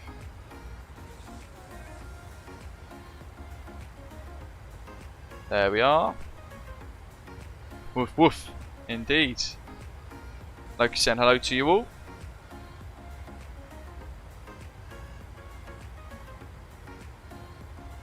And let's pull the latest weather again. We've got 110 nautical miles to top of descent, effectively about 105 before we start getting the nose down. German Shepherd flight simmer, hence the emoticons there as well. He's got his own product line for our merchandise store too. Oh, Captain Loki.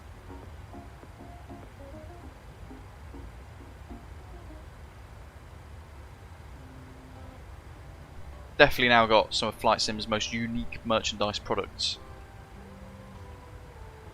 29901 for the altimeter there on the Meta and the live chat.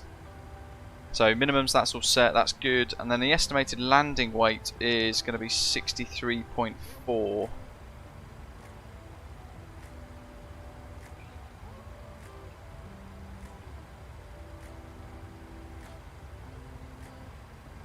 I'll do 63.5, I'll round it up.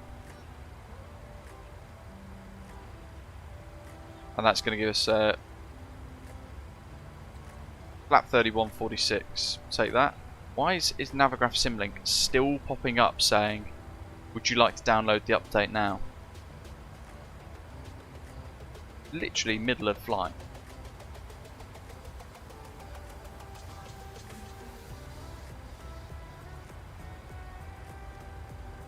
(29901), that's still there, that's good. That's our descent forecast set. We could do a fixed ring if we want to as well. Runway 08 left. And we will do...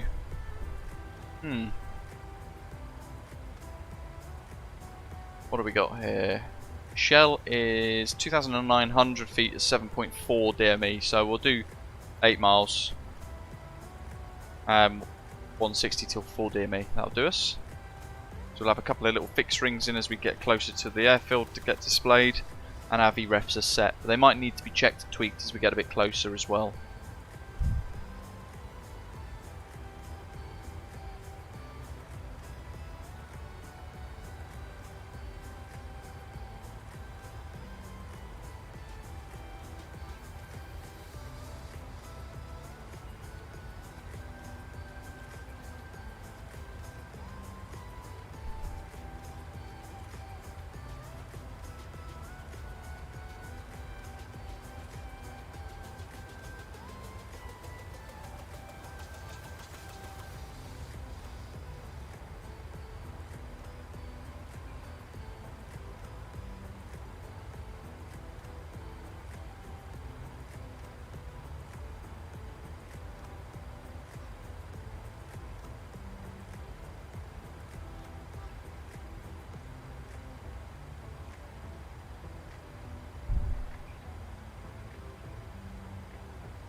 Alright, there we go. I've made my thoughts and concerns very clear to headwind simulations now. Can't do much else. I've spoke my mind, which you guys know when you know, those of you who watch regularly, you know that I do that. I don't hold back either. If there's something that has to be called out, then I will raise concerns and things, and I'm happy to. Certainly if it's towards potentially the detriment of something, or the collapse of something. Who knows? We'll have to fasten our seatbelts and watch this space and hope Project Megapack don't take Headwind Sim down with them, or use them for their own gain and wreck them anyway. Or try and take over like they did last time they were in the community. You know, most of us are like elephants, aren't we? We don't forget this sort of stuff. When we were back in MSFS, the early days, we still remember. We won't let it go.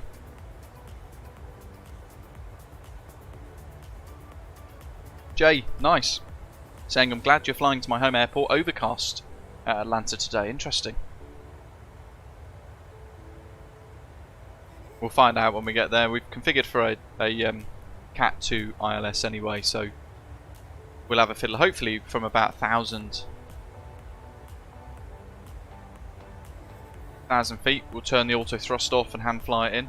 It's my kind of a common theme, isn't it? I like to do that. Automator, overall thoughts. It was okay, but the fact that there was all that stuff on the runway, that kind of was enough to ruin it for me a little bit. I'm a little bit surprised, to be fair, because Dominic Design Team, usually I found to be a really good developer, and I've really enjoyed their sceneries in the past, yet this Philadelphia scenery just seems I think unfinished or rushed. Not sure.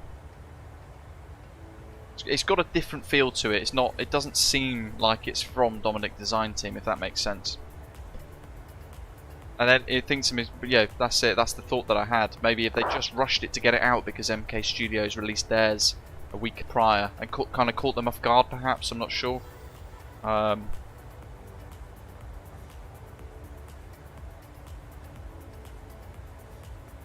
Oh, disappointed Flight Simmer, to be honest. to be totally honest. Their Barcelona scenery, really nice. They were in the scenery development game, weren't they? Madrid from them was really well made. And then what they've done is they've seen big dollar signs from creating crappy aeroplanes for the Xbox side of the community and just stitching together all of the default systems into many different packages to just sell and make, basically just print cash. So I think it just seems like they've ditched their scenery roots. And then I think, well, are they even going to ever update Madrid, Barcelona, Santiago, all of their scenery that they've released? Are they ever going to release updates for those? Are they going to continue to support them? I'm not too confident anymore. I don't know. What do you think? Bravo Airspace is another one. They made MDSD, didn't they? From Las Americas International in the Dominican Republic. Nice airport. It was kind of their entry into the Microsoft Flight Simulator scenery development side of the community, and a payware scenery as well. But then again, they've just seen dollar signs on the Xbox community because everyone on Xbox is forced to pay for liveries, which is something I'm not a fan of anyway. I get they're kind of locked into the marketplace. You can't just go to flightsim.to and download Xbox compatible liveries, but what it's done is it's sucked some developers away to make a quick buck effectively, rather than actually just focus on generating good scenery and things like that. But I suppose it's their choice, their business, isn't it?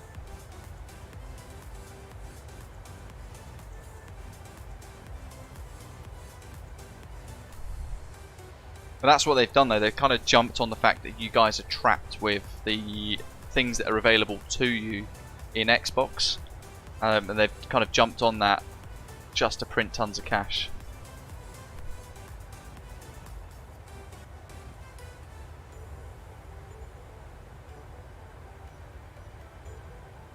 Two years, Jay. Nice one. Thank you for the ongoing support. And yeah, first time flying along in a little while. Great to have you flying along with us.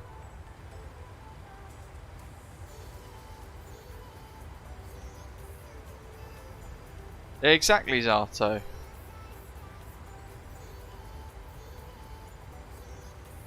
A VATS Airplane Toolbox, which is what we're using for performance calculations today. If I'm just going to refresh the METAR, in fact, headwind of 8 knots apparently for 08 left. And if we calculate a landing weight estimated at around 63.5 tons, it's suggesting we need auto brake 3 and both reversers with a stop margin of 930 meters. Auto brake 2 is kind of like amber, like a bit of a warning, a cautionary warning.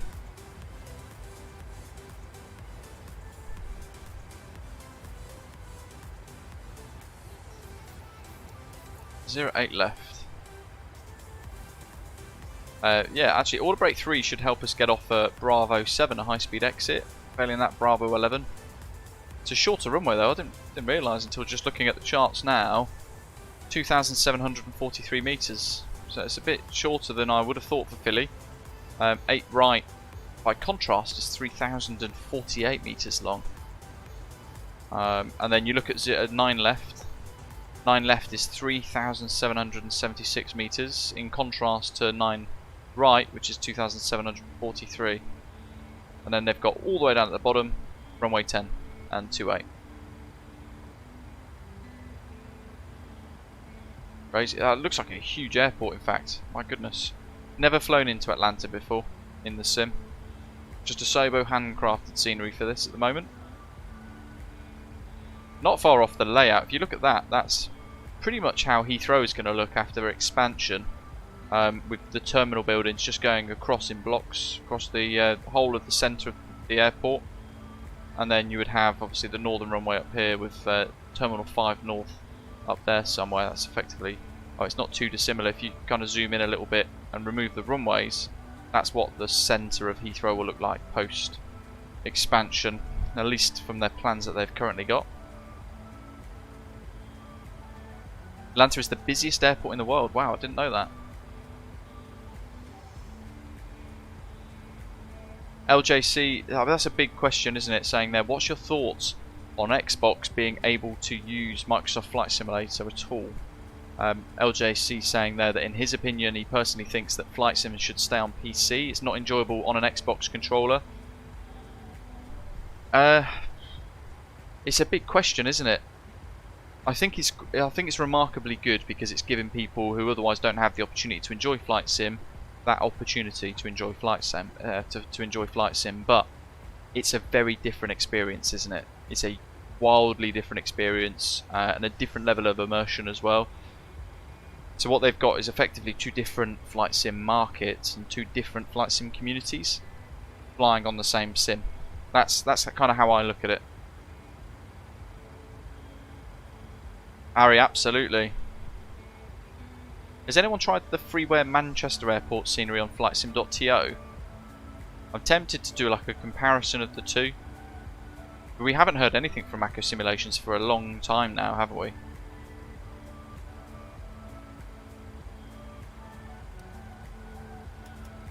Quarterbreak 3. We need to tune the ILSs in as well, don't we? Where are we? Let's go to this one. 1093. 1093. Inbound course 095.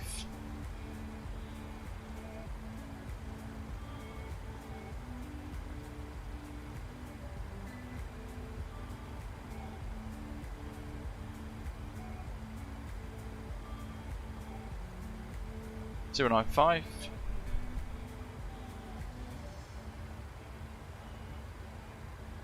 Jay, my goodness, it's already huge.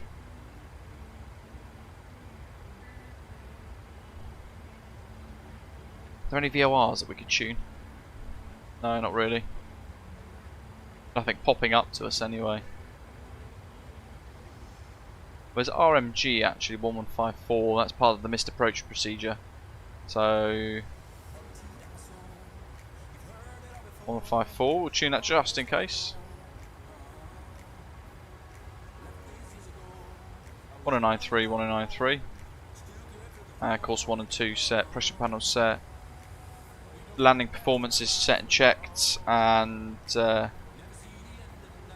weather data is obtained. So when you're flying after night shifts, you definitely feel like your brain is catching up more than it usually does, and everything is a bit more difficult. Snave to Larry's not that far, is it? Larry's there. Where's Snave?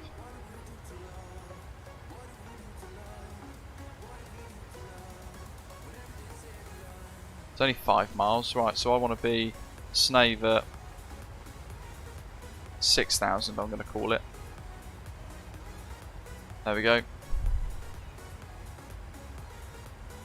So that's just moved our top of descent marker slightly, look, just before Tej. 100% automator. It's great that they have the opportunity to enjoy a flight sim that is world leading.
Revin saying there, Project Megapack will not be part of the Headwind team. They won't make announcements or take decisions on things. They're basically just doing like liveries. But still, just doesn't sit right.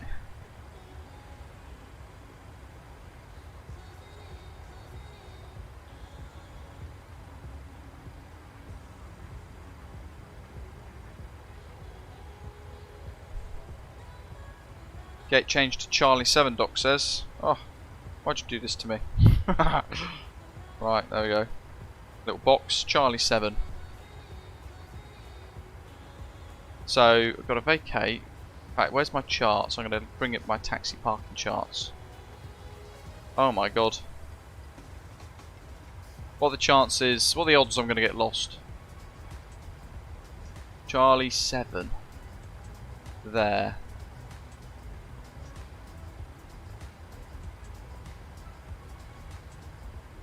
What they'll do is they'll start to try and take the files for themselves, Zato, like they did last time.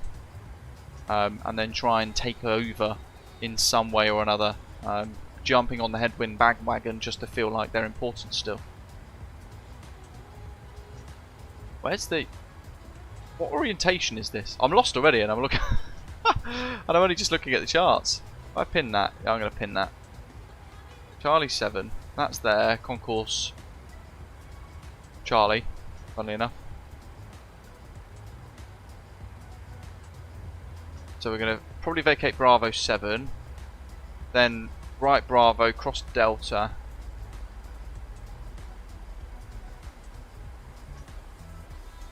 Echo Foxtrot 3 to 3 November. No. 4 November, so it's orientated that way. So we need to do Foxtrot 4. Foxtrot 4 onto Ramp 4 West, Charlie 7 through Gate 4 North. Oh my god. Bravo Delta. Cross 08 right. Echo. Foxtrot 4. Right, there we go. That's done. Hello, Captain KV.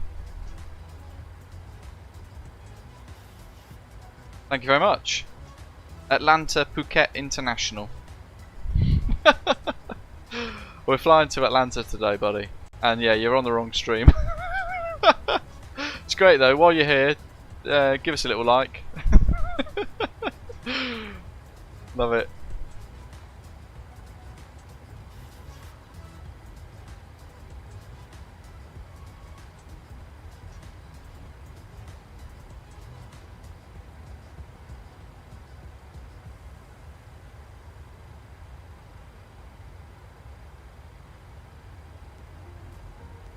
Cheers, Doc. I've scribbled that down. Oh my god, in all that time, and we're above profile now. Brilliant.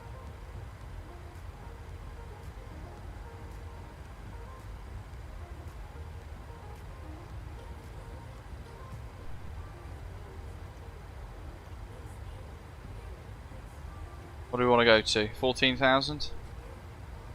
God, got well and truly sidetracked then.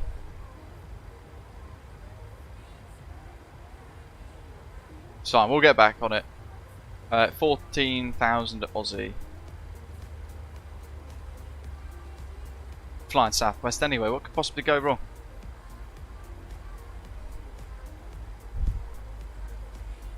Oh right, well the VNAV's really wrecked anyway. Landing east expected to cross at 14,000. But that's not PMDG's fault. That is the fault of the Navigraph nav data. Ah, damn it, deleted the slash. This is going to really throw it out now. 14,000, execute. We are well above. We're currently 10,000 feet above profile.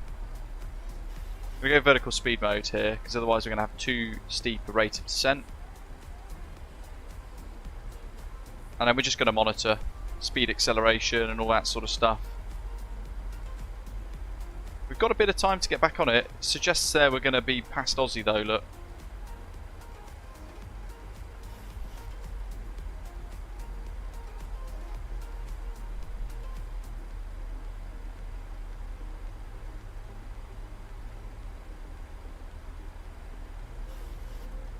Down we go.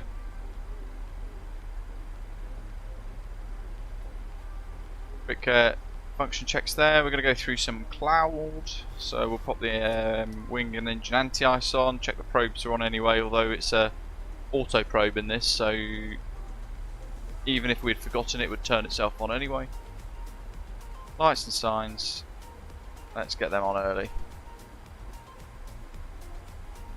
Ladies and gentlemen, as we make our final descent, we ask that you please return all seatbelts and tray tables to the full upright and long position. Flight attendants will be coming through the cabin one last time to pick up all those service items. We do recycle here at Southwest Airlines, so we ask that you please pass all your recyclable items, newspapers, magazines, bottles, and cans to the flight attendants as we walk through the aisle. Thank you. Looks pretty steep, doesn't it? But not unreasonable. And we are getting nicely back on the profile actually there, look.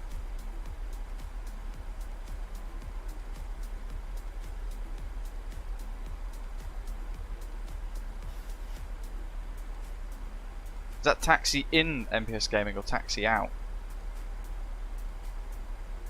Let's do a bit of spoiler. So we've lost the speed a little bit.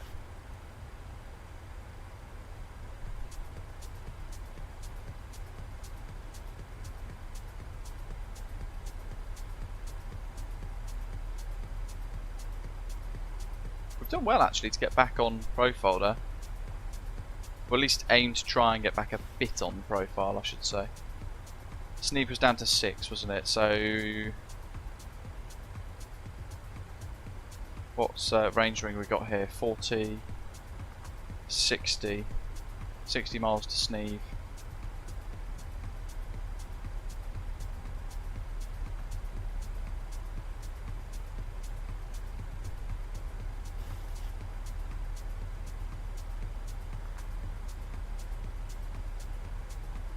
Into the clouds.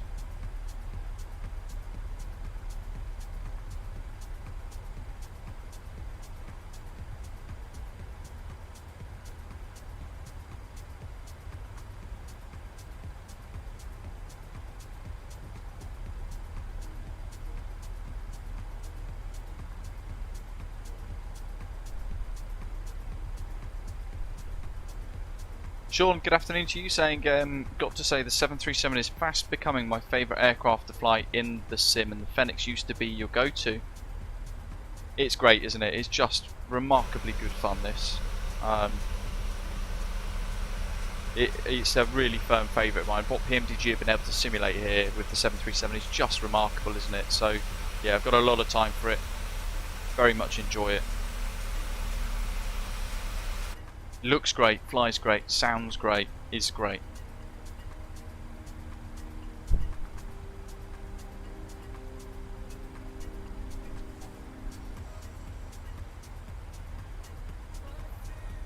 Here we go. Clouds look fantastic. 18,000. So local pressure. 29901. Still quite a bit above, 3,000 feet above, but that's fine. We'll just stay on profile for a little bit. We'll aim down to 6 or above profile. We've got time, distance and space to actually be able to get back on profile nicely. I'm going to go to 3,200 foot per minute now. And we'll continue our descent with spoilers extended in flight to 10. It's the clouds. Ian, yeah, weird. It hasn't reverted to like offline data services or anything, has it? There goes, just jettison my phone and everything across the room. Fantastic. Oh dear. It's remarkable how clumsy you get after night shift. Your brain just can't function. 14,000. We'll do 2200 foot per minute now, I think. In fact, let's go back to VNAV.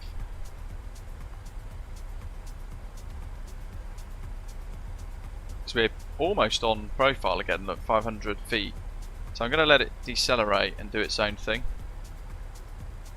Let's keep it out of flight detent at the moment. Flying IMC. Let's get rid of the spoilers. Only 600 feet above, I'm happy with that. Oh, it's great, isn't it, boarding time? Really cool. And there is Atlanta from above. Just almost at the cloud base at the moment.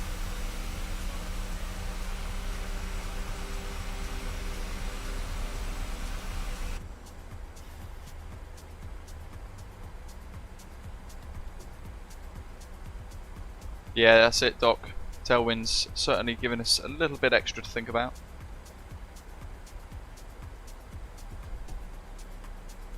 Atlanta traffic, Southwest 2751 is inbound Harry on the Aussie 1 arrival, expecting ILS 08 left via Larry and altimeter 2991 Boeing 737-800 will report beam the field. Atlanta traffic. Atlanta traffic, Osprey 83. There's the VNAV path again. That all works out in the end. TAI on or above 10 degrees. We'll just clear that because we've got the anti-ice functions and stuff on, but we're being safe because we are flying through some fairly thick clouds. And if you're going through clouds, a lot of the time they want your icing systems on. Prevention is better than the cure. Flight Tampa Amsterdam, absolutely, and Flight Beam SFO, both, yeah, good shouts there. Very much looking forward to both of those. Orbex Melbourne as well, very much looking forward to that too. Novak, I'm not sure, it sounds like something's gone a bit wrong with the way you've calibrated the controls perhaps.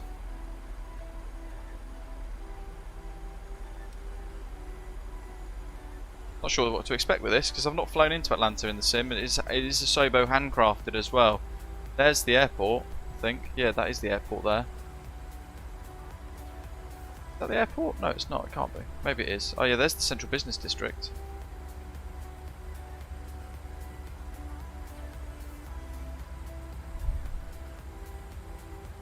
Lights and signs. What's our altitude? 11,000 still, so still a bit early to put on the lights.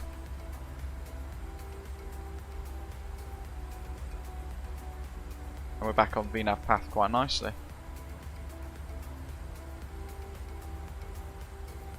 Check the cabin, depressurising nicely as well.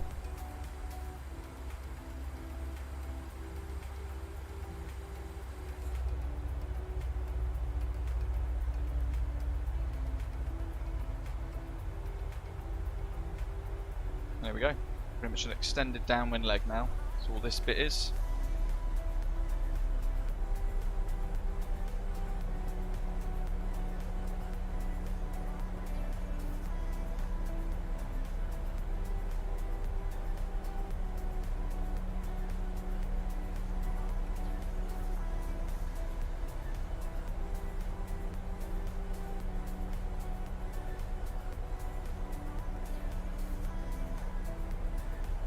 Alex says, I'm in the Southwest VA and they turn their lights on at 18,000. Interesting. So we're tracking the flight on New Sky. The problem we have with New Sky is they've got to be turned on at 10,000 feet above ground level. Stone Mountain. Thanks, Jay. I was about to ask actually what that was.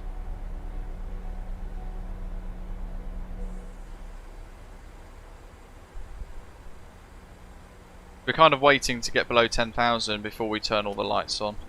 Otherwise New Sky might penalise us for it. There is Atlanta for the very first time on the channel. Badger, good effort. Perfect 10.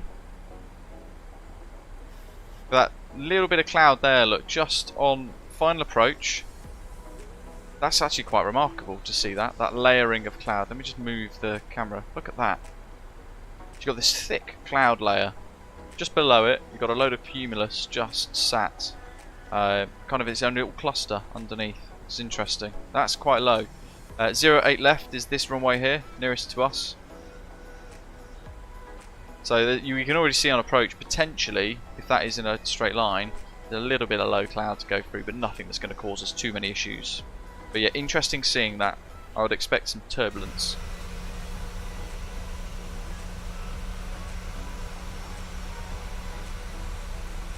Not long to go.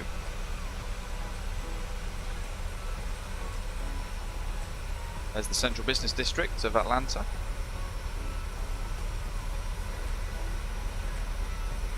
Couple of screen grabs. I'll put them on Discords.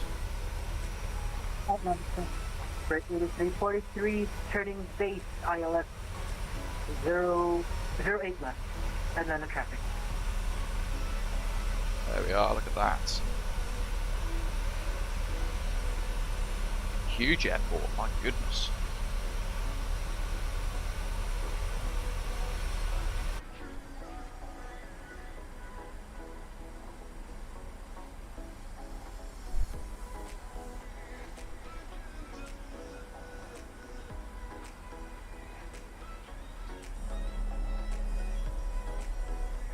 Atlanta traffic Southwest 2751 is beam the field cloud. Will report Larry for the ILS 08 left. Atlanta.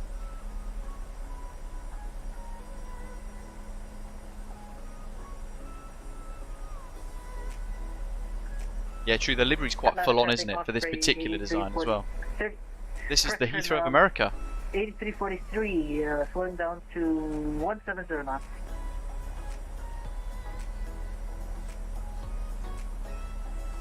I mean, it's not far off a design similar to that of the Heathrow expansion, but here you would have Terminal 5 North, then you'd have the runway going all the way through Colnbrook, there, that new third runway. Those of you familiar with the plans. A little bit, I mean, look at that cloud.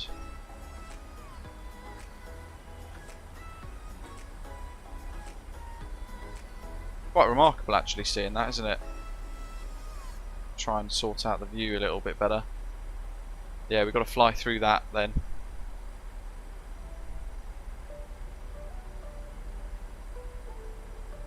That is so good. Very impressive. 6,000. We'll keep it down to 5. LJC, you just press the in the live chat. There's like a $ thing, but then basically within that there should be an option to join. If not, just on the bottom of the video underneath where you've got the British Airport channel name, there should be a button there that says join. And it will give you the different membership options. Bronze, silver, gold tiers. That cloud is phenomenal.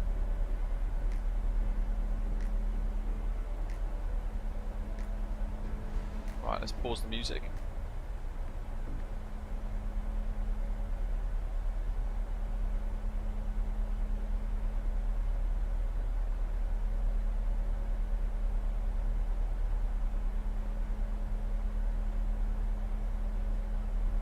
Interesting. Yeah, it could be quite interesting speed line, couldn't it? Looking forward to seeing what it does, to be fair. Atlanta traffic, Osprey 8343 established on the localizer, runway 08 left, will call fully established. There's Zato there. We can route in behind him. We've got traffic, good morning, Delta 554 is currently about 13 miles to the west, where on the visual 9 right, Atlanta traffic. visual 9 right.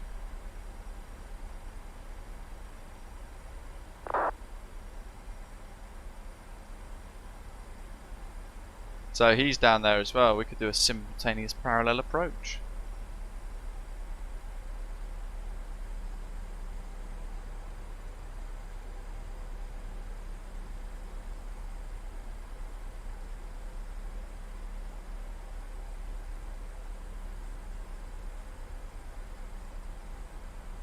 Frantically been trying to put some of these screenshots into onto Atlanta. It just isn't working. Right, so the charts are ready. Judge at 5,000. We're going to go vertical speed mode. 27. 276. That's set. Go down to 210 for minimum clean, and we'll turn base. Let's turn in.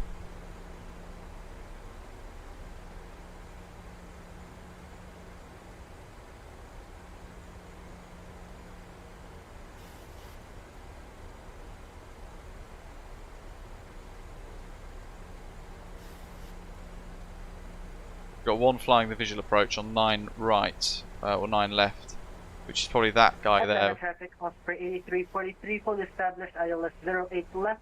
We'll call 5 miles down.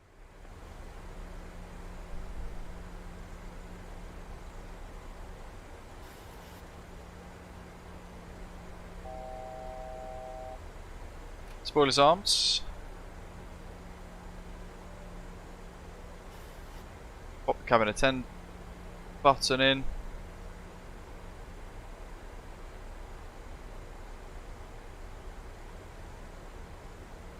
For some reason I can't see Zato on TCAS anymore, but Volanta suggests he's a lot further ahead than we are.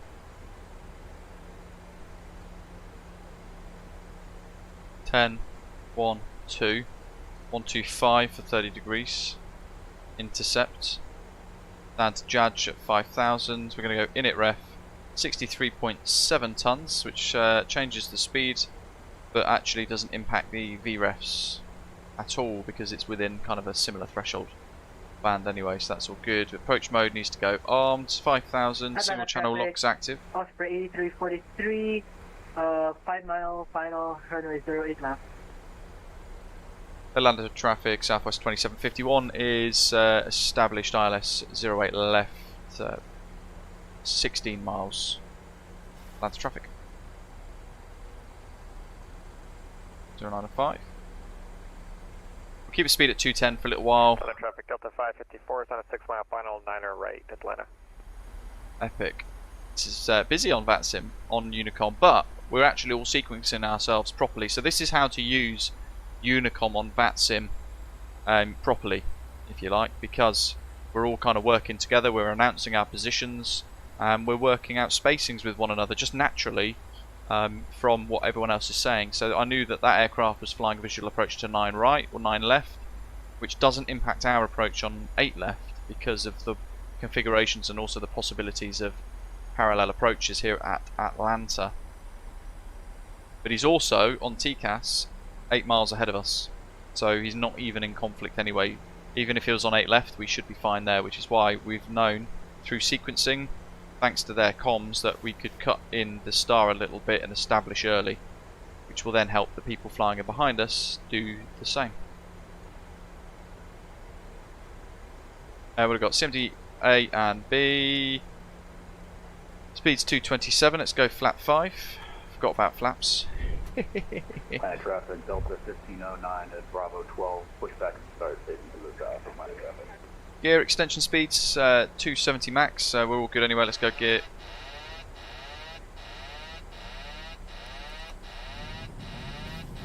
That's interesting.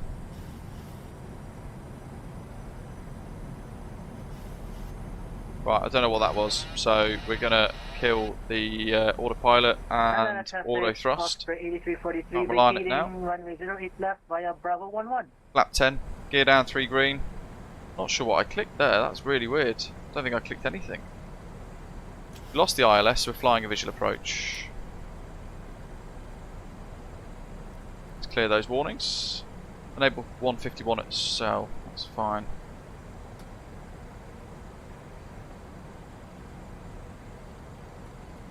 Do a quick master caution check just in case there. Set those.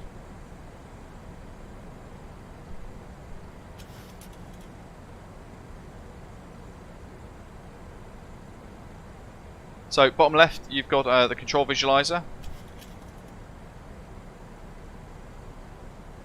Atlanta traffic, Delta 2557 from stand 146. Push and start facing north. 151.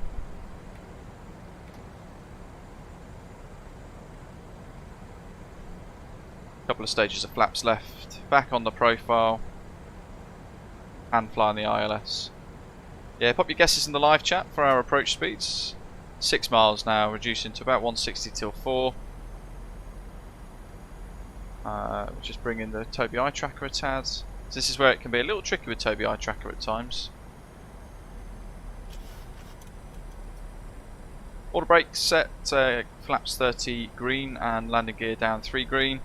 Parking brake is not on. Good. Something else that could probably go wrong. I'm going to ditch the Tobii eye tracker again. 343 holding short at Charlie for the traffic that's landing.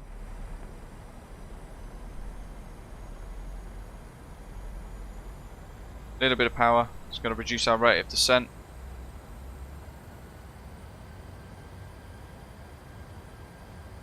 All of a sudden, a little bit of traffic Osprey 2472 is in the field on a left downwind, expecting ILS for runway 08 left. Atlanta traffic.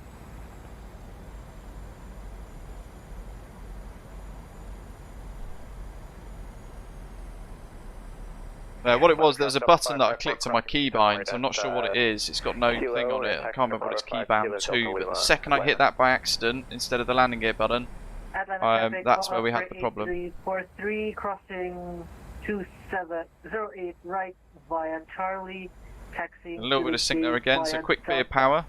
Got to be You've got to be really proactive and quick with some of these reactions at times. Hello. Just flying a bit of a visual approach anyway. 100. Line of traffic Delta 1509, taxi to runway 09 left. Looking ahead. Before Mike, holding point line of traffic. Set the flare, hold the flare.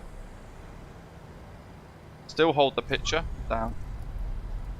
Reverse screen, maintain the centre line, allow the nose to come back down onto the ground gently and settle. There we go, and we'll push forwards on the stick to help with a bit of nose wheel steering.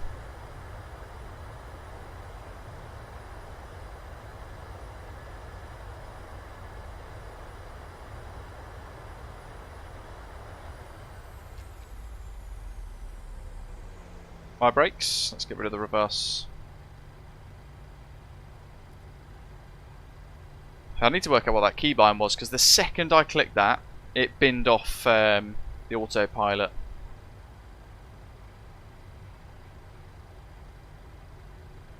I think it's water rudder. I think it's a water rudder button. But yeah, if something goes wrong, I wasn't even going to waste time faffing around with it. It just, keep that autopilot off and hand fly the whole thing if in doubt. Safest way to do it.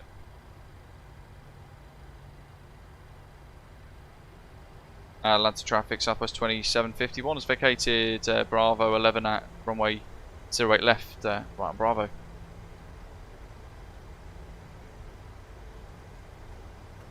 Get rid of the speed brake. Yeah, 145 foot per minute. It's not bad, is it?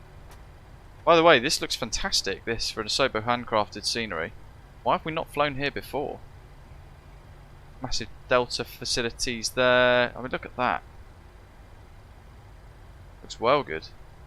I mean, little weird bits there, like the D for Delta, but perhaps that's actually meant to be like that. I'm not sure. Not familiar with the airport too much. It looks really good. Top left of the screen, you can see our touchdown. So there's the touchdown zone, the threshold as well, and the little red dot, tiny little red dot on the screen is where we've touched down. Bang on the centre line, nice and smooth. I think we need to fly out of Atlanta a bit more frequently. On behalf of Southwest Airlines and your entire flight crew would like to be the first to welcome you. Please remain seated with your seatbelt securely fastened and your luggage right. Flaps are up, auto brakes off, speed brakes retracted. Atlanta traffic Delta Brake back to auto. 09 left, Cajun 2 departure to the west, Atlanta traffic. Neil, it's parallel 42, and then you go to flightsim.to, so it's parallel 42 Flow Pro, but then you download the landing rate widget. Atlanta traffic, Southwest 2751 is crossing runway 08 right at Delta. Strobe steady on the post lights still.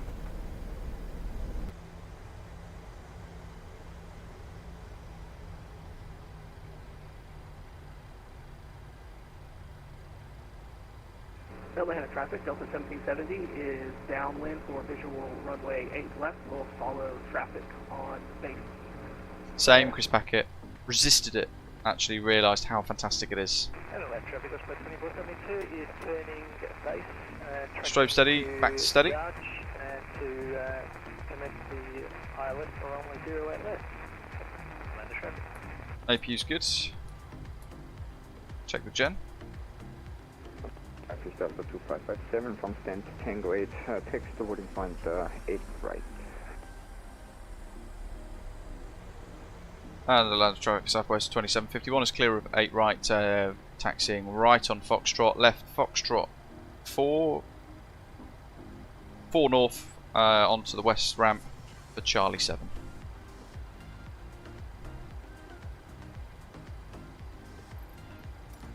Fire up GSX, we've got a custom profile for this. West follow me. No. Handling by Southwest, safe dock system activated at the requested parking. Love it. Let's get rid of that. Left traffic on the 2472 established on Lloyd Plaza 80 nautical miles. It's a cracking bit of Sobo handcrafted. Say Sobo handcrafted, but routinely they'd outsource it to the likes of Gaia Simulations.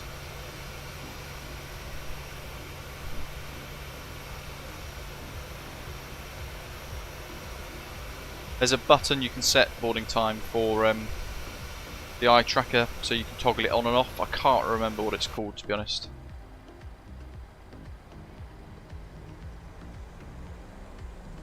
This is very good. Foxtrot 5 is here. That's not ours yet. We're almost there. The little Southwest is taxiing out there. Little 737 600 by the looks of it. Tail looks massive, doesn't it? John, it depends on the runway length and your weight and the weather. Typically, you're looking at maybe flap 5 for routine normal ops. If you're flying short runway, you might need flap 15. You might even need sort of flap 25.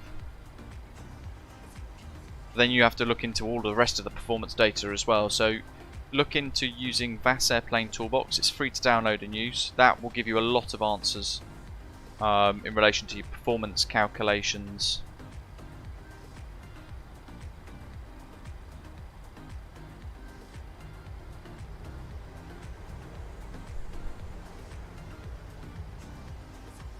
Out on the traffic, Delta 93, correction Delta 837, taxi into runway Langer left and Mike 2 for departure after.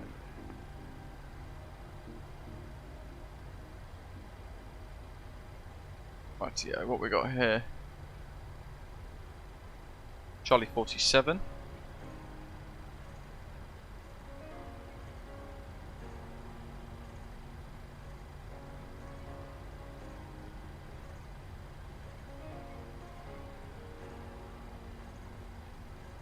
This is a great free scenery, this.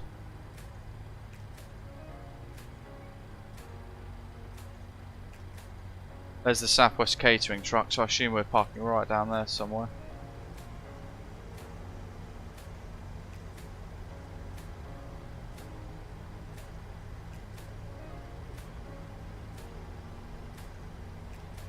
It's not a taxi unless it's a Southwest taxi. Zoom in along. Taxi lights off.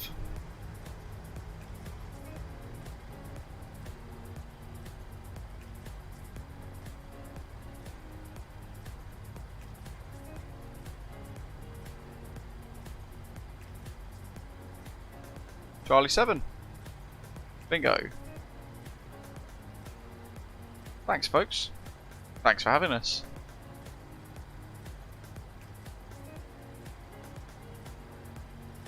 There we are.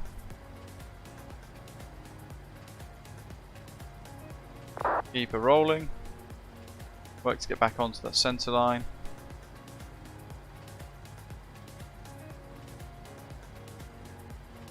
There we are. And we've got the countdown on the VDGS. 6 nautical miles short final for runway 08 left. Atlanta traffic.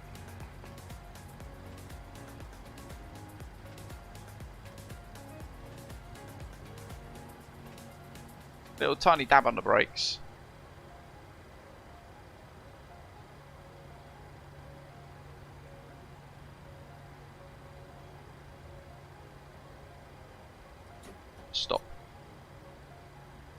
What do we got? APU's good, that's all done, check. Traffic, Delta 905, Killer, inbound landing 08 left, Atlanta. Done, that's all set. Got to turn the anti-ice off. Whoops. Oh well. Yeah, cool, right, that's all done. So even just turning those off with the eye tracker could be a pain in the backside sometimes. Camera. Atlanta traffic, Delta 1770 is established, ILS runway 8 left, 15 mile final. Ah, just in time. I was trying to park quick. I'm not sure if it's a premium deluxe thing, David, to be fair. Harry, yeah, there's loads of it. The A310 is also on Bass Airplane Toolbox. The A320s. Various other aeroplanes too. 08 right.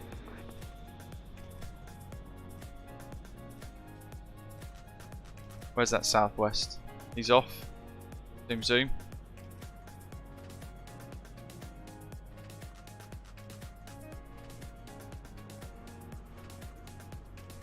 Up he goes. We've got to do New Sky.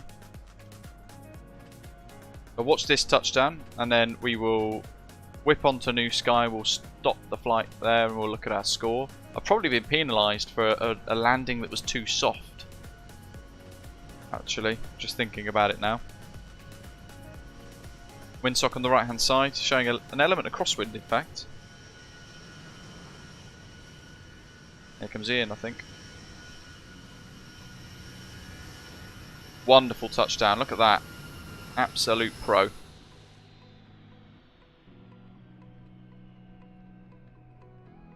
Looks really good.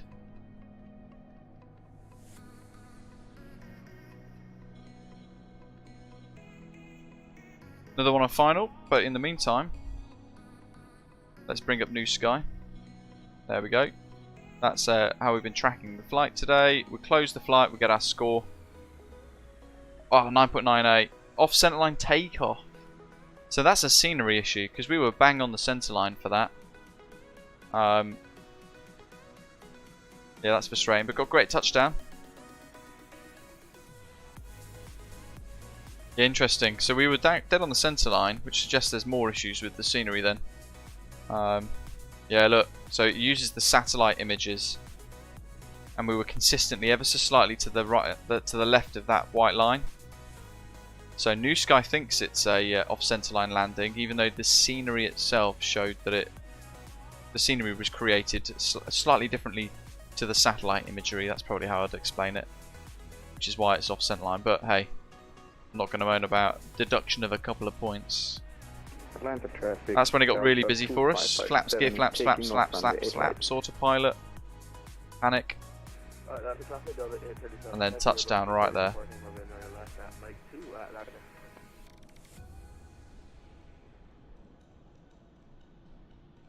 Exactly, Doc. Atlanta traffic. Profit $6,114 for New Sky for the Osprey Virtual Airline or Virtual Airways. That Delta's taken off.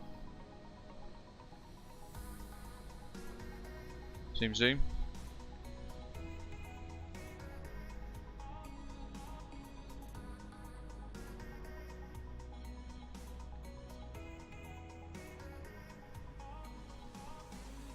God, he must be heavy.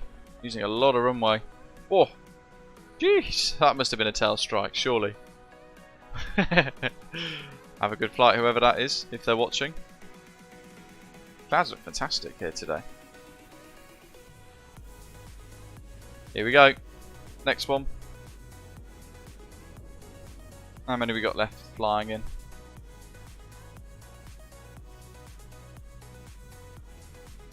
Jerry, MPS.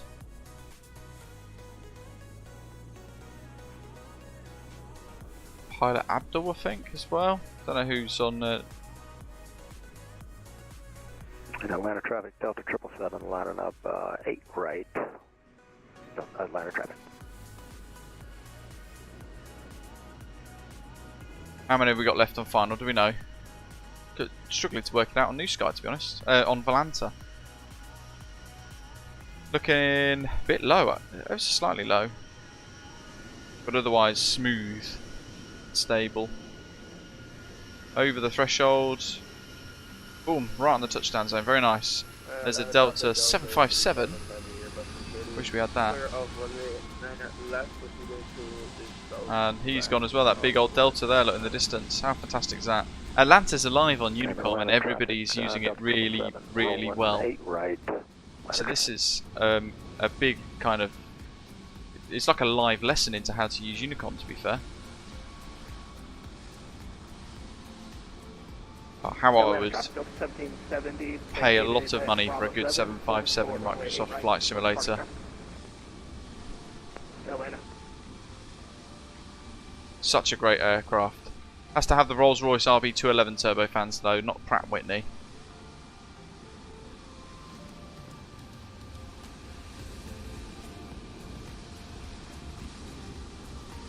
Up he goes. Nice smooth rotation, look at that. Ooh. Just catching up there.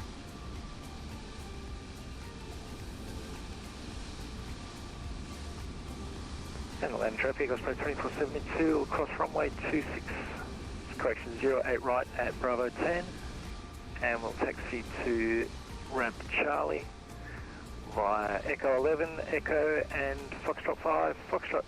Let's try and identify who we've got left. Traffic.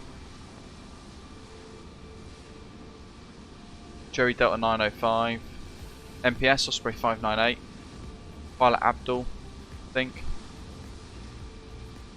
Let's have a little look. If I go dot aircraft, it will tell me what call signs on VATSIM match with Atlanta. So we've got Delta 905, that's on the list. MPS Gaming, Osprey 598. Yeah, he's on the list. In the 737-900, happy days. Pilot Abdul, November 852 Oscar, Quebec. He's not on there, that's fine. So he's flying offline. Puppy Ice, flying offline. Delta 980, flying offline. Okay, cool. So we've got two left inbound. Delta 7070 crossing runway 8 right at Echo 11. Oh, Jerry's gone though. He could have cut in like we did. He's going all the way out to it kind of properly.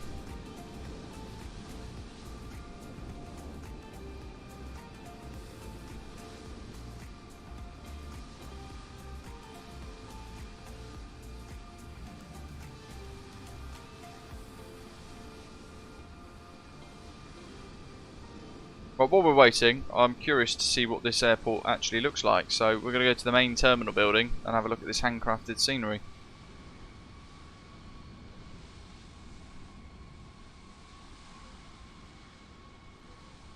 Yeah, 10 mile final would be more than enough.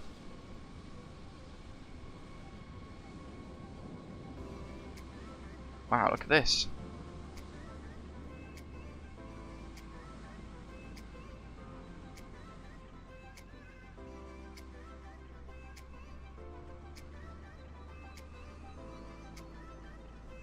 That is proper cool.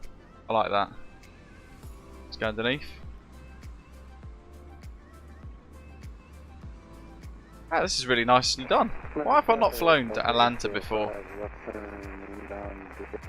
They've even got the train.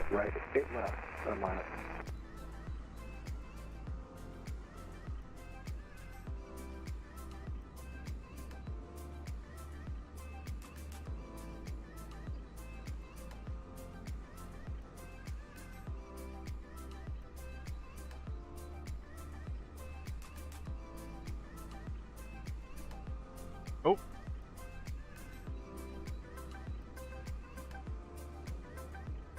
He can't go anymore. So he's got to come back this way. Ah. Crikey. Boendy's saying it's arguably... My god, sorry about the drone camera. So bad at this. Here it comes. It's arguably the best DeSoto scenery. Navigraph Simlink. Seriously. Right, let's download it already. That is really annoying. It keeps popping up. Got more train tracks here as well.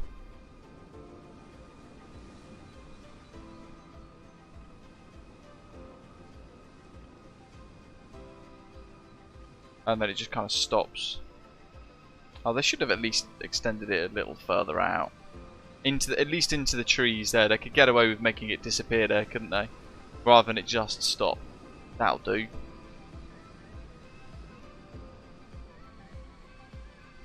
This is really impressive. So what sort of airlines do we have flying in and out of here? Because you've got, of course, you've got the big airliners, haven't you? You've got British Airways.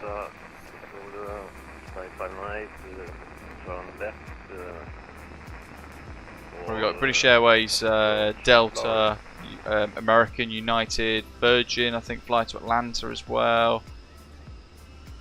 Yeah, need to hunt out some ATC, David, don't we, really? This is really good.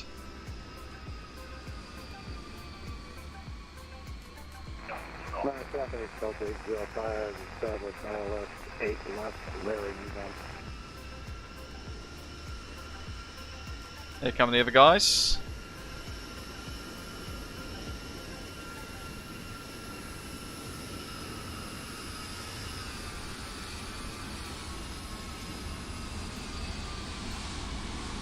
Trying to spot where we are. I'm all the way over there. Frontier, JetBlue and Spirit, Doc says as well.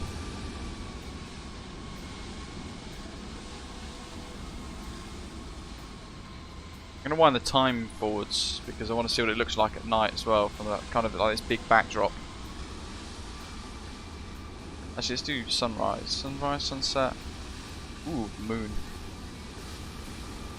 Oh, look at the... That's very cool. Didn't even expect that. That's the Death Star.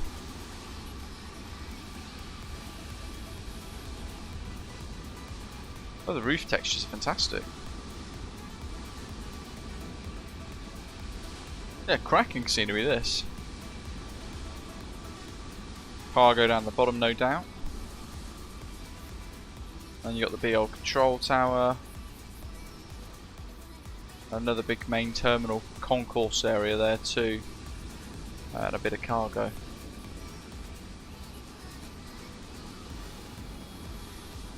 Very cool. Ah, a few little statics. Ah, Queen of the Skies. And there's the central business district. I do love the backdrops in the States with some of these sceneries. Seeing everything built up and built big in the distance. We need to be using Atlanta a little bit more, don't we?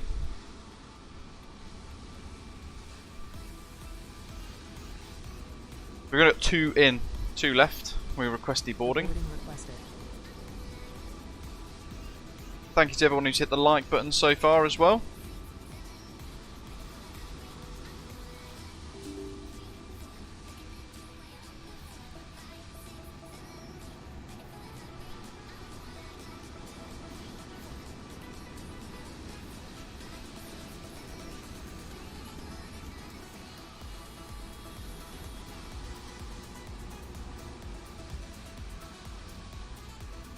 Going to Indiana. No idea. I'm not really that bothered about it. We don't need it realistically, do we? Jay saying there, Canada, KLM, Lufthansa, Qatar, Turkish, WestJet, Korean. Wow. That's loads. George, change livery. Might be a livery problem. Jetway not close enough to any door, you won't see passengers. Interesting.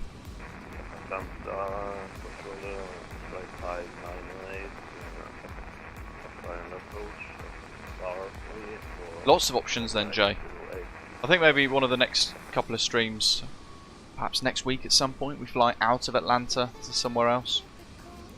Still need to fly the Air New Zealand. Oh, no, sorry, not the Air New Zealand.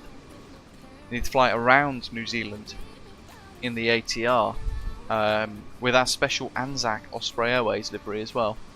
The Anzac special livery, created by Dominic Designs. It's almost done. A couple of little tweaks, apparently still yet to be made. Doc saying CRJs are also an option here as well. SkyWest, Endeavour and Jazz. Mad Dogs would be a good one actually. MD-80 Ops would be quite cool.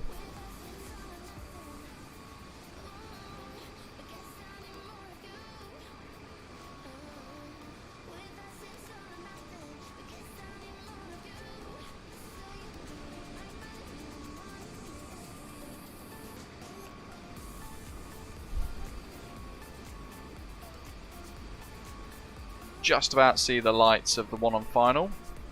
And I think MPS is just behind a little further. Critic, no, unfortunately not. I've got a barbecue to go and light. And some gin and tonic to open.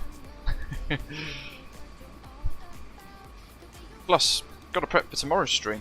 If you are wondering what we are doing tomorrow, folks, we are back in the Inibuild's Airbus A310. We're departing the Siam flight, Bangkok Sudvarma Bhumi International Airport.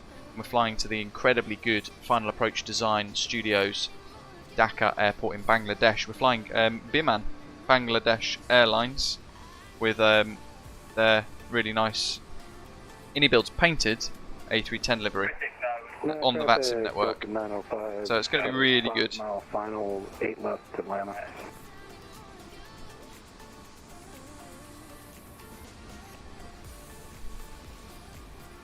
And that's going to be tomorrow's live stream at 1200 UTC or 1 o'clock UK time. Based on wherever you are in the world, apply that time accordingly.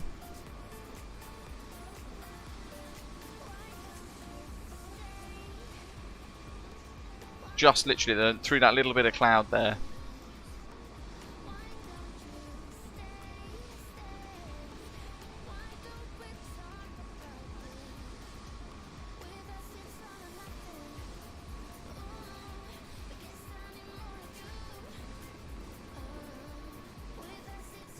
If you want those free cabin announcements, then head to LukeAirTool.net. It's completely free.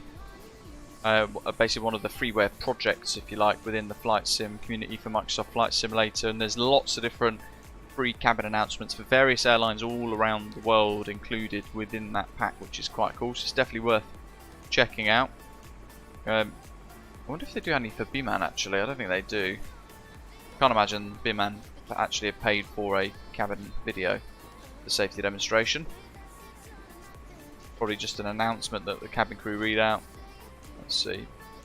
No, BA Blue Air Brussels. They're the only ones under B.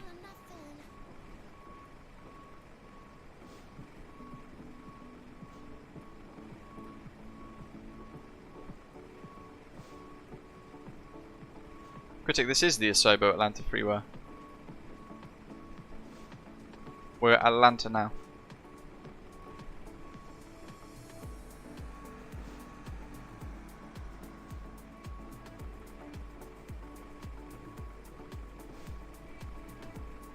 Absolutely does add some extra realism, George, 100%.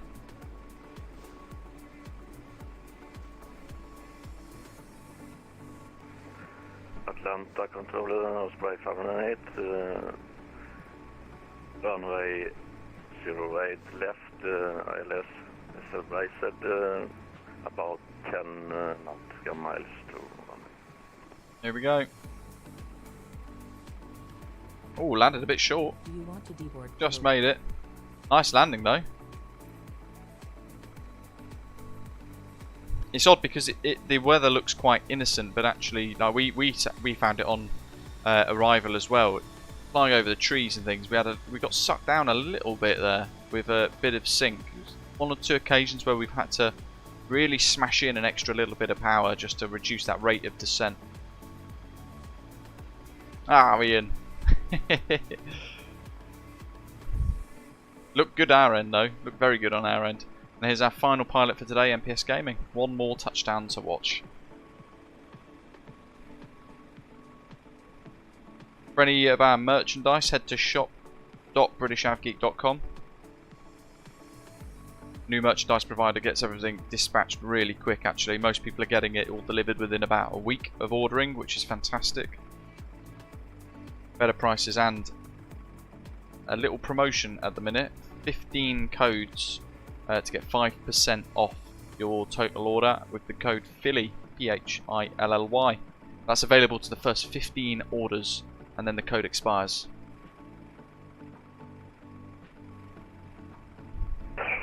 Traffic Delta 905 clear 8 left.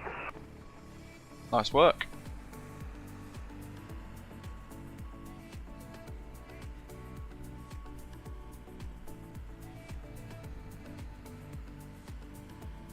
He's probably about 5 miles now, MPS Gaming. 4 miles, 5 miles out.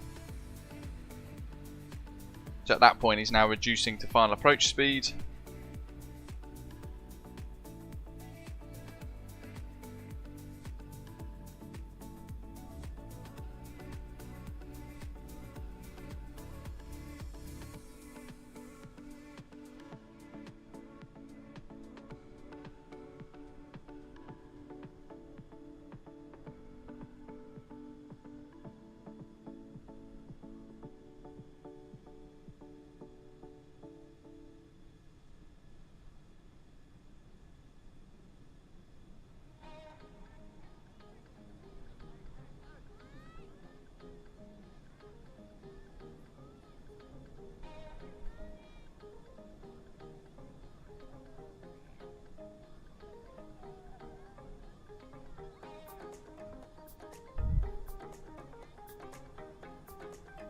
I swear he's flying backwards.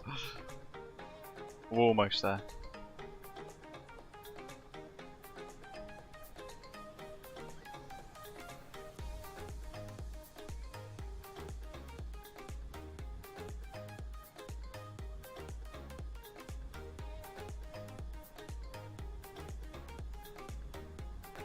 Atlanta, controller, Spy 78, landing on 08 left.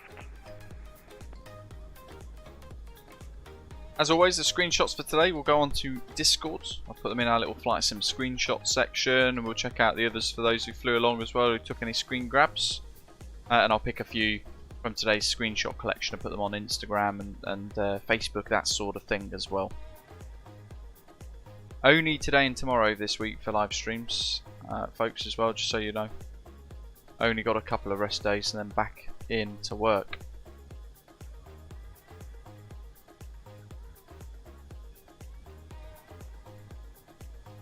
(737-900).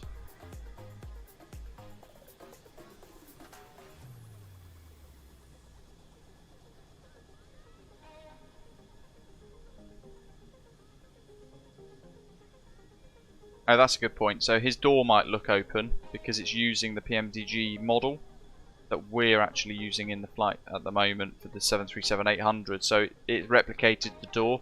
So because our door is open, it's going to make his door look open. That's just one of the issues with model matching, really, that we're kind of stuck to have to live with. 905 crossing 8 left. Over the touchdown zone, holding that flare. Nicely done. Just holding it on. Yeah, a bit of a crosswind. But did very well in that.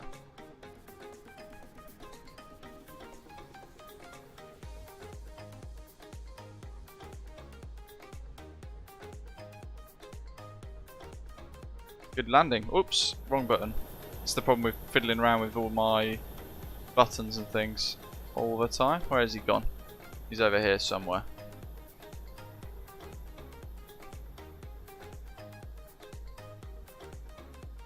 Oh, there he is. Have a look at the tower, because I'm curious to see what the tower looked like. And if there's an interior. Atlanta, controller, Spy 78. Then you might have a botched install, George. Runway 08 left. There we go. What a view that is.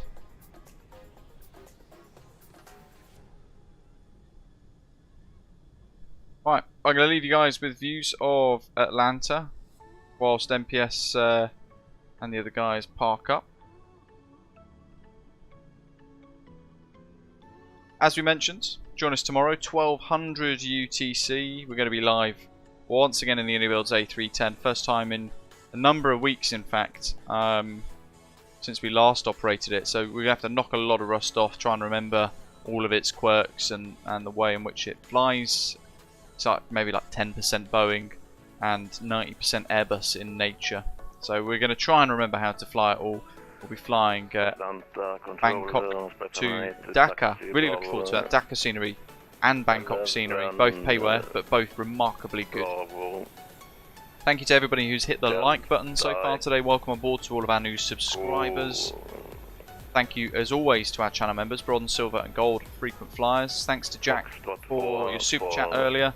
And yeah, if you're looking at buying any of the channel merch, do check out the shop and make use of that code while you got a chance. In the meantime, as always, thank you very much for watching. I hope you enjoy the rest of the weekend wherever you are in the world. If the weather's good, get that barbecue on. And I will see you tomorrow, same time, for some more Microsoft Flight Simulator action with the 4090.